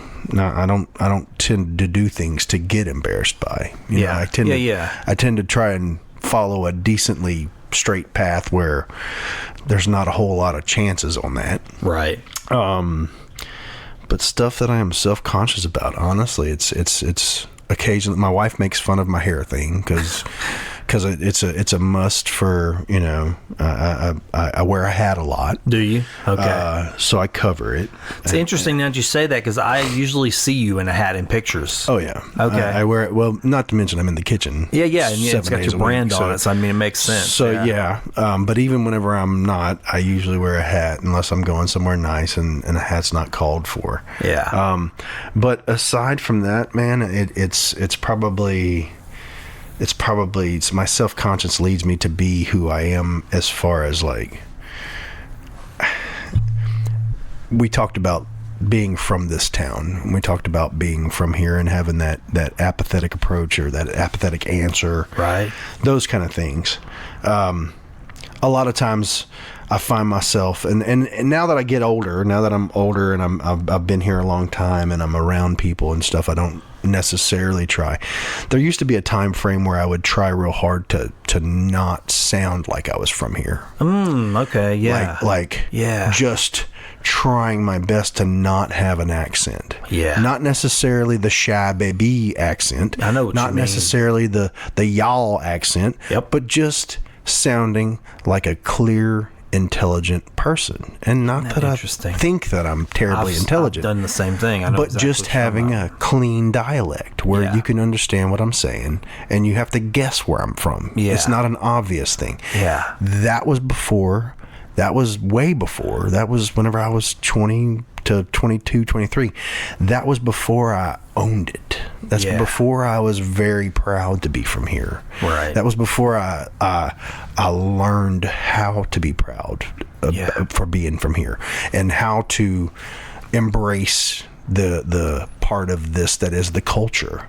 All of that stuff. I love what you just said. Learned how to be proud, because that's something I hear people say that, go, I can't wait to get out of here or move away, or I'm not proud. What's there to be proud? And it's like, man, some of that's a choice. I mean, very much so. Choosing to be proud. Right. And I love that because it gets right into the heart of what I am trying to do in my life too, is like find things that are good, like, and sort of focus your attention on, tune those dials. You have things to be proud of. Absolutely. I love that. I love what you said. Well, you know, it's easy to look at and go, okay, yeah, well, it's hot and it's humid and oh well, you know, we don't have the best roads, or we don't. You could list things, but the other side of it, you know, I honestly used to try very hard to sound like I wasn't from here.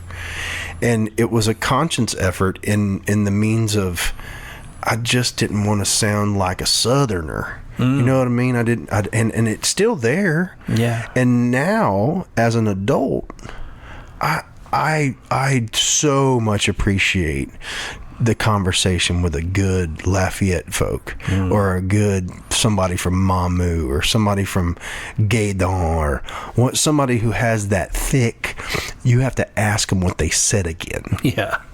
Reason being is that go somewhere else. Go up to Kansas. Everybody in Kansas sounds the same. I've never even been there. But I can tell you that they don't have what we have. We have a state where there's still large portions of people that speak French to each other. Yeah. And it's not necessarily French. Because my adopted mom's from France. Yeah, She doesn't understand what some of these folks are saying. But they're speaking in French, supposedly. It's Cajun French. Yeah. And so you have your own dialect. As a cultured person, You have your own. It's not just, you're not just speaking English like all of us, or you're not just, it's really so much more. And that and Zydeco music, the cooking, the Cajun French music, the things that go to New Orleans and talk jazz with some folks. Go to New Orleans and talk about funk with some folks. Things that were born in our state. These and look, jazz wasn't born in Louisiana, but it had a lot to do with it. Funk wasn't born in Louisiana, but it was definitely massaged into this wonderful, powerful type of music because of Louisiana, because of New Orleans, because of the whenever you inform somebody that Zydeco was founded right here. Zydeco was formed in Southwest Louisiana, not in Lafayette, in Southwest Louisiana. Zydeco is our version of French Cajun music. It got further along. Like, we took what they were doing and said, okay, well, we'll chank and we'll do this and do all that stuff to it. And to think about that, we're such a powerful force that we can come up with music styles, and that we can come up with entire culinary divisions. Think about other states and what they have, and like what is their food. You know what I mean? Like, what are they known for? Right. You can't say random things like rice and gravy. You can't, because that's just too standard. We have an entire, what seems to be, encyclopedia full of things. Couvillons and Creoles and étouffées and all of these terms that we came up with. It's our stuff. The state, we did that, And so that man, I wish nowadays, that I wouldn't have tried so hard to not sound like I wasn't from here. Right. I know what you mean. To be able to embrace it more, to be able to, like, all of a sudden I'm in Lafayette and I'm talking like them. I find myself, like, if I have a long conversation, my wife has cousins from there. I've recently found mine, like we talked about, but my wife's cousins from there, oh man, they have the absolute thickest dialect you could possibly imagine. And I just love having conversation with them, because by the end of it, I'm talking just like them. I'm saying funny, the things they're saying, and the sayings, and it's just great. So having that appreciation, and I keep looking down at the self-conscious thing. Sometimes what we think we want, our world's different than, after a life full of days. Yeah. Going through it and learning appreciation and learning, those type of things, to where I'm stupendously proud to be from here and a part of this, and to be able to, it kind of, again, the fruition word keeps coming up. It came to fruition, me being able to go to Atlanta last week. Yeah. I was able to go over there and be one of 12 people to represent the state in a culinary way. Yeah. And so, again, never in a million years would I have thought that I was a guy that's going to do that. It just wasn't in the cards. I wasn't trying to do that. For it to come in as a byproduct of effort, it's just an amazingly beautiful thing. Yeah, and, that is. I mean, I can see that sort of a culmination of things. I mean, all in one thing. To go do that, it's like, wow, I'm representing. I'm suddenly an ambassador. Yeah. Wow. That wasn't how you thought of yourself. Not at all, and now that it's happened, it's like, I'll be an ambassador anytime you need me to be. What do you need me to go do? You need me to go preach from the whatever? You need me to tell people about it? Whatever. It just furthered my appreciation for the whole thing, and what we have to offer as a state, and what we have to offer as a group of people. Yeah. And holding on to the thorough, deep cultural goodness that exists there. Man, I'll tell you, this conversation has been, I think it's been good because it makes you want to be proud. I mean, I didn't think pride would be what we've been talking about. But I can see someone, I guess I can just, as an outsider, trying to put myself in that position of someone listening to this who lives here. I can see it being pretty pride-filling. I mean, it's swelling, like make you go, man, I actually have a lot to be proud of. Yeah. Well, if you're a person that's feeling like maybe you're not, maybe, or self-conscious even. Well, just to have that slight reminder, like, is it that bad?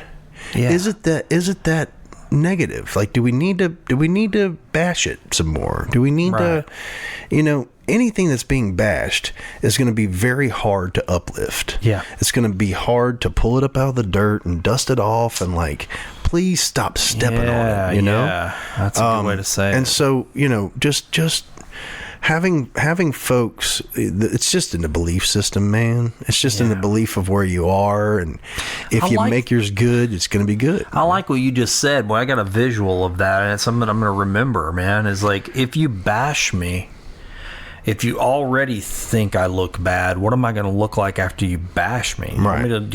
How do you help? How are you helping a thing by just bashing it? Yeah. I kind of had an experience like that today in a small way with some information that I saw online, some local news, and immediately it's like that apparatus of bashing began, and I was like, man, just stop for a second. Don't do that. Just look at what's positive, and maybe there is some stuff you can bash. Right. Give it a chance. Mm-hmm. Let's lift it up a little bit, and then let's see what happens. Yeah. Don't tear it down before it's even started to fly. It's really easy to be negative, man. Sure. It's real easy to just spout off with whatever, Yeah. But to really give it effort and really to have care and concern, and it just matters. Yeah. Your opinion matters. Your thought process matters, even if it's only to you. It's your universe. It's your situation. And to get up tomorrow, to wake up tomorrow and, like, feel good, to wake up tomorrow and, like, continue, like, that's necessary. You know? It's so very necessary to have some sort of good, to think that it's not just this negative place. Because it's easy. I mean, it's easy to do negative stuff. It's just like smiling and frowning. That old saying, it takes so many muscles to smile, it only takes 2 to frown, or whatever the hell that was. It's true. I mean, it takes effort to be happy. It's taken a long time, many years. My wife will tell you, I was a miserable human for a while, and it was in lieu of a lot of voids, so in lieu of a lot of unanswered questions, and a lot of roaming around trying to figure stuff out on my own with no DNA tests or any of that stuff, and formulating my own opinions on stuff because it has to be this way. I got screwed over like this, so that's going to be like that too.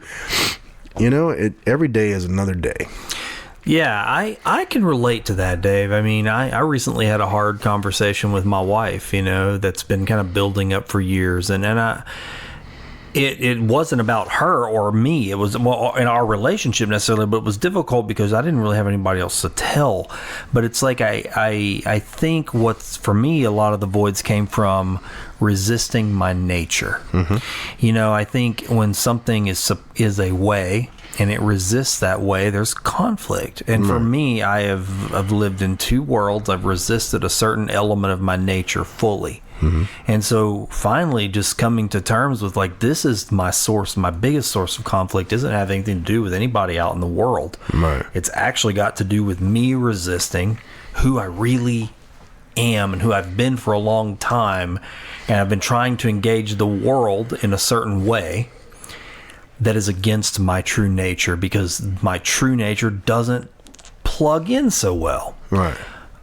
Finally realizing that and starting to lean more into my true nature, I'm finding that it actually plugs in just fine. Right. It's just a little different, than maybe what the normal way of interacting with folks is. Right. The way that's more accepted, the way that's faster and moves more into the system that we talked about, that early system that we're just kind of born into. Sure. And so allowing myself to not be that way anymore is kind of like a little pressure valve is starting to get turned off, you know? Yeah. Well, the unique individual thing.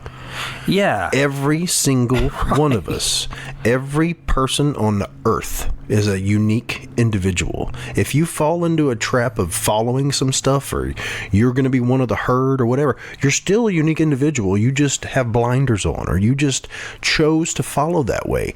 But our fiber, our person, every one of us is different. Every one of us. We might be pre-programmed to have this or pre-programmed to have that, but it's the unique individual that, I mean, I try to take as much pride in that as being, I'm going to be me. Yeah. And whatever me is, whatever that end result of what me is, I can't tell you what it's going to be, but it's today. Yeah. Just me being me today. And I'm going to try to be good. I'm going to try hard and care about everything I'm supposed to care about and all that. And I that's just, you know, I think that's what attributes to a good, solid, long, happy life. You know? Just being able to do it again tomorrow. Yeah. And finding that will, you know, to continue. Not that there's a will to not continue, but you know, to cruise right along in a smooth way, you know.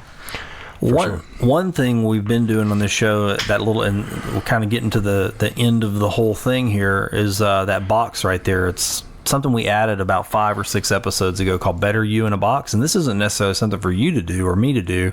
This is sort of a mystery item for the audience, or we can too. We can choose to accept the challenge in that box, but it's something for the audience to listen to maybe stimulate them to take an action they haven't taken before. Okay. And I just choose one of them. Whatever you want. Some people have picked their favorite color. Now, I haven't read every one of those either, so I think the last one told us we had to spend $100 on something. So I mean, it was like, you know, it's an actual dollars and. We'll go here. Okay. Let's see. It's a blue card. Organize a one-day charitable event. It's the second time this has happened. All these cards say the same thing? That's so funny, man. I just did this. Yeah. I say that's probably one of my faults right there. I say things like that. I just did that. I did that, but I did that with the help of like a group of amazing people. Yeah. That truly, I'm stupid proud of the restaurant and the festival and everything that I try real hard to do. And I'm stupid proud of it. So I say things like, yeah, I just did that, but I did that with the assistance of some fantastic other humans that really care. Probably more than I do. I'm just louder and more abrupt with it or something. But organize a one-day charitable event. Should I choose another one since I already did that? Definitely. And for the people listening out there, that just is an encouragement too. I think you yourself are an encouragement to them. That you're proof positive that you can do that. People don't think that I think people tell themselves, I have an idea, a dream, all these things we talked about, and they go, I can't do that. I can't do that. It's the journey in between. Like, that's what scares everybody off, I think. If you don't, you know, if you think that, but this is such a good idea, it's how to get to the finish line with the thing. Whether it's opening a business, whether it's putting on a festival, whether it's asking someone to marry you, whether it's that treacherous middle ground that nobody knows. How do you learn how to do that? Oh, Dave, how did you know how to do? I don't know how to do these things. I didn't know how to do Luna. Luna taught me how to do Luna. Yeah. The festival has taught me how to do the festival. I looked at it. I tried. It's a matter of, you know, I like that. Pluses and minuses, like, we're going to do this. You think I've had giant dreams of grandeur with the festival, with the restaurant. I'm going to bring in this music act. Remember where you're at. Yeah. Remember your demographic. Remember who you're preaching it to. Remember who you're saying it to. All those things happen afterwards. Okay, well, next time, you know what? I might not try and bring in so-and-so because he didn't jive too well with the folks here, but maybe I'll do this because I know this will, or I think it might be better, or, you know, with the festival. crawl before you walk. Yeah. All of that kind of stuff. I like what you said. The festival taught It's me a how to do journey, the festival, though. yeah. It's the journey. It's that treacherous ground in between. Everybody. That's what scares most people off from trying. Yeah. Well, that's The unknown spot. That's right.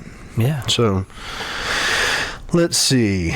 Set up a lunch with someone you want to get to know better. There you go. That's an easy one. Okay. I can certainly do that. I'd actually like to have lunch with you. I would like to do that too. And unfortunately, it probably would be better for both of us if it was dinner, since both of us work for ourselves. And the later in the evening, probably the better. You're like me. Lunches are like lunches are fast and furious. Oh man, lunches are completely absurd, and it's only because it's the setup time. It's the you get a truck in, you got to unload the truck, you got to make the food for the day, you got to do this, you got to do that, then be open at 11. Yeah, and then push out food very fast because it's other people's lunch. Yeah, you're right, and they got to get back quick. So it's a selfless situation where it's just like go. Right. Right. And so, and not that dinner is any different, but dinner is a little bit more relaxed. Yeah. And honestly, I'm lucky enough to have a good crew, and I'm able to go home most nights to where I just open and get it operating, and then I pass it off to and it runs a night crew, and then the next day I do the same thing. Okay. Yeah. So that's why dinner would be better. Yeah, I agree. I'm bad about that. About not. This show has sort of, I guess, became that in a way. Like, hey, this is somebody I don't know, but now I've been pretty careful with the show to not just let it be about who I want. I kind of wanted like you said, the universe. I wanted to open it up to people arriving, if that makes any sense. Like, who am I supposed to be talking to? And that doesn't always need to be my choice, because the community, I don't know everybody. Right. I don't know all the little stories and the ins and outs and all the good work. So allowing the suggestions to come in that way, it's created it's been interesting for me, because sometimes I don't know. I mean, like you, I know of you, and I know about you to a degree, but it's only through just transference of information from other people or information I've encountered. But to actually sit down and do this, there's a lot of people I wouldn't get the opportunity to do that with. Right. Right. And even before I came in today, but when we talked by way of messages and stuff, and you alluded to thinking of someone else to invite. Yeah. It's not that we're in some kind of desert of good people. Right. The good people, because there's tons of them, of course. The ones that show up, or the ones that work, and the ones that have done things and things. Like, everyone that came to mind is people I've seen on your board here. Oh, well, that's the good thing. Every person on there is folks who I was like, well, I'm going to tell them this person. Nope. I'm going to tell them this person. Nope. Everybody that I've thought to tell you. There's obvious ones. Your Matt Youngs of the world, your O'Donnells, all of those folks. Those guys are good as gold, all of them. There's tons of people. I want to think of someone who doesn't receive it. That's right. That's what I was hoping. You know what I told somebody one time? I wanted this, and this is maybe just a want. Sometimes I don't just say that out loud, like I want this to happen, but one of my great hopes is that people will begin to use this as an award, if that was to be the way I would say it. Like, there's so many luncheons where, somebody gets a piece of glass and acrylic, and it's like, thank you for your service or whatever. But I wanted this show to eventually become the kind of thing where somebody's like, hey, this person's uncelebrated. They need a pat on the back. Yeah, they need a pat on the back. They deserve an attaboy. Yeah, that's right. For their efforts. Yeah, this is a great way for them to get to talk about themselves and let people know who they really are. Where does this come from? Yeah, for sure. Like that's and being as you said, we've not hung out. We don't know each other all that well. But looking at this, that's what I took this as. That's what I felt this as. Like, you're not a chosen few, but there's you're searching out people who are doing good things and telling people about them. it's just shaking loose the ones that aren't obvious. Yeah. It's just shaking loose the ones that are behind the curtain or behind, in the classroom or in the, the municipal building that they handle all this tonnage of stuff and nobody knows it. Right. Mickey Smith. I mean, every person I see, it's like, yes, of course. Yes, of course. Yeah. There's lots of people, that of course I would reach to the Lyles of the world and the in the food industry, but there's so many that deserve this. I got lucky. Chef Lyles was on here for our live show 2 weeks ago for the cast iron thing. It was a lot of fun. I've gotten to interview him a couple of times through the Convention and Visitors Bureau, but I always wanted to have like a little more deep dive, Yeah, with him. He's not in a cheeky way, but he is definitely their golden boy. He has done well. He is a awesome chef. He is a really cool guy, and a really good representative for our area. Yeah, to be able to. His knowledge base is great. His efforts are great. He works hard. So he's actually. I mean, I think this past trip was his 6th. Oh wow! His 6th trip to do out of state to cook in somebody else's kitchen and all that stuff. I've done it once now, and I can't wait for a phone call. I can't wait to be asked to do that again. That's awesome, man.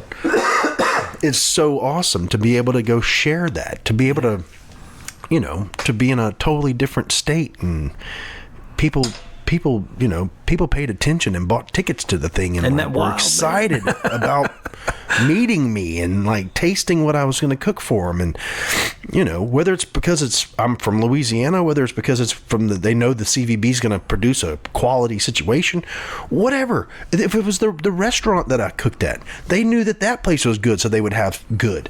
Whatever it is, it was just amazing. Yeah, we sold out. Wild, huh? And to be able to have that kind of situation in front of you, it's there's a lot of unsung heroes that put that stuff together that make us shine. Yeah, to help us shine, all that stuff.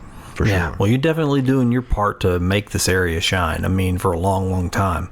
I mean, and just even talking to you today, just realizing the integral part that you played in my marriage. It's so strange. I mean, I guess it's I'm sure everybody's got stories like that, but when you to put a establishment, and link it up to your life like that, it's kind of cool. Yeah. I luckily I've had a good amount of those situations, whether it be, those, the love findings or the band's first gig, or right.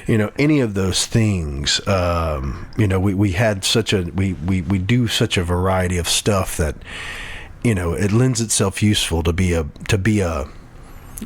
force to be reckoned with, thankfully, for sure.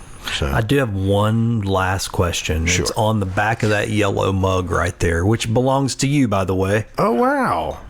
That's awesome. I'm a coffee junkie. And are these stickers? Those are stickers, man. Oh my God! If you understood how much of a junkie I am, dude, I just load you up with stickers, man. I wish I would have known that, because I just recently got a ton made for the restaurant and the festival stuff. I'll get some over to you. Oh, I'd love to have them. You see, obviously, junkie. the fishbowl is covered in stickers. Yeah. Did anything good happen today? Some great things happened today. I am very thankful for you having me on here, and very thankful to have the conversation with you. It's always good to sit and chat with someone who cares, to sit and chat with somebody who gives a damn. And really, I mean, this is a really neat scenario. You do that for a living, and then you have this part. This is I guess is your fun part for you. Yeah. It's the heart work, I guess. Yeah. And look, it's fantastic. I can't I'm the wheels are turning, Oran. I'm thinking of all kind of things. We can combine this with festival and stuff. I've had some thoughts like that too. We definitely need to have a dinner. Yeah, man. The quick situation in Lafayette. There's a musician there who's really tied into a lot of old cats. Yeah, a lot of the Louisiana Music Hall of Fame guys. Yeah, and he wants to do a podcast from, for that. And so we've talked and we're kind of massaging ideas to do a podcast from the restaurant once a month, once every 2 weeks or something. Specifically on the subject of, he's a young cat playing music, talking to an old cat who plays music, and the differences and all that kind of stuff. So I would love to work something out where you came and did this, live on the patio or that'd be something cool, man.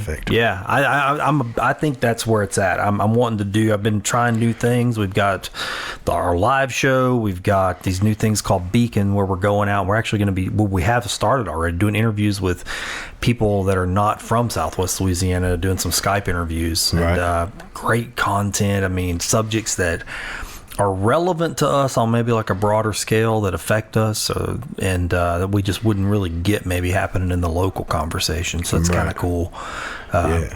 Tons of fun road trips. We're doing those too. I don't know if you've seen those yet, but we've had where we go out and we actually film, do like little mini micro documentaries of the area that we're doing. We do the podcast at the location, but then we film, what's going on and cut it in together. It's really just trying to jazz it up, man. Make it expand the pod platform, all the while like practicing what you do during the day. Yeah, right. It's the same set of skills. It's just repackaged in a different a different thing. Sure. Yeah. Able to even show it as a look what we can do kind of thing. It's kind of what, it's either spend money on advertising or do this. And I think people smell it. They go, that's advertising. And I'm not trying to trick people with this. I was like, hey, this can actually be advertising, but truth too. Right. If it makes sense. It's totally. We'll just do a true thing and that'll be it. And you can see who we are. Right. Truthfully. And if that attracts you and you see what we're doing, then hire us. Right. And if you don't hire us, listen to the show. Sure. It's real simple. You get the real thing out of it either way. So sure. Yeah. Sure. Awesome, man. Well, thank you for your time. I mean, dude, we've had a good talk. Yeah. I mean, to have good conversation is a dying art form. I love you just as well. Thanks for listening to my conversation with Dave Evans. If you enjoyed our visit, you can help me share more like it by becoming an early riser patron at patreon.com/findthegoodnews. You can always help by sharing this episode or leaving a kind review. I thank you for your support, but most of all, I thank you for pressing play.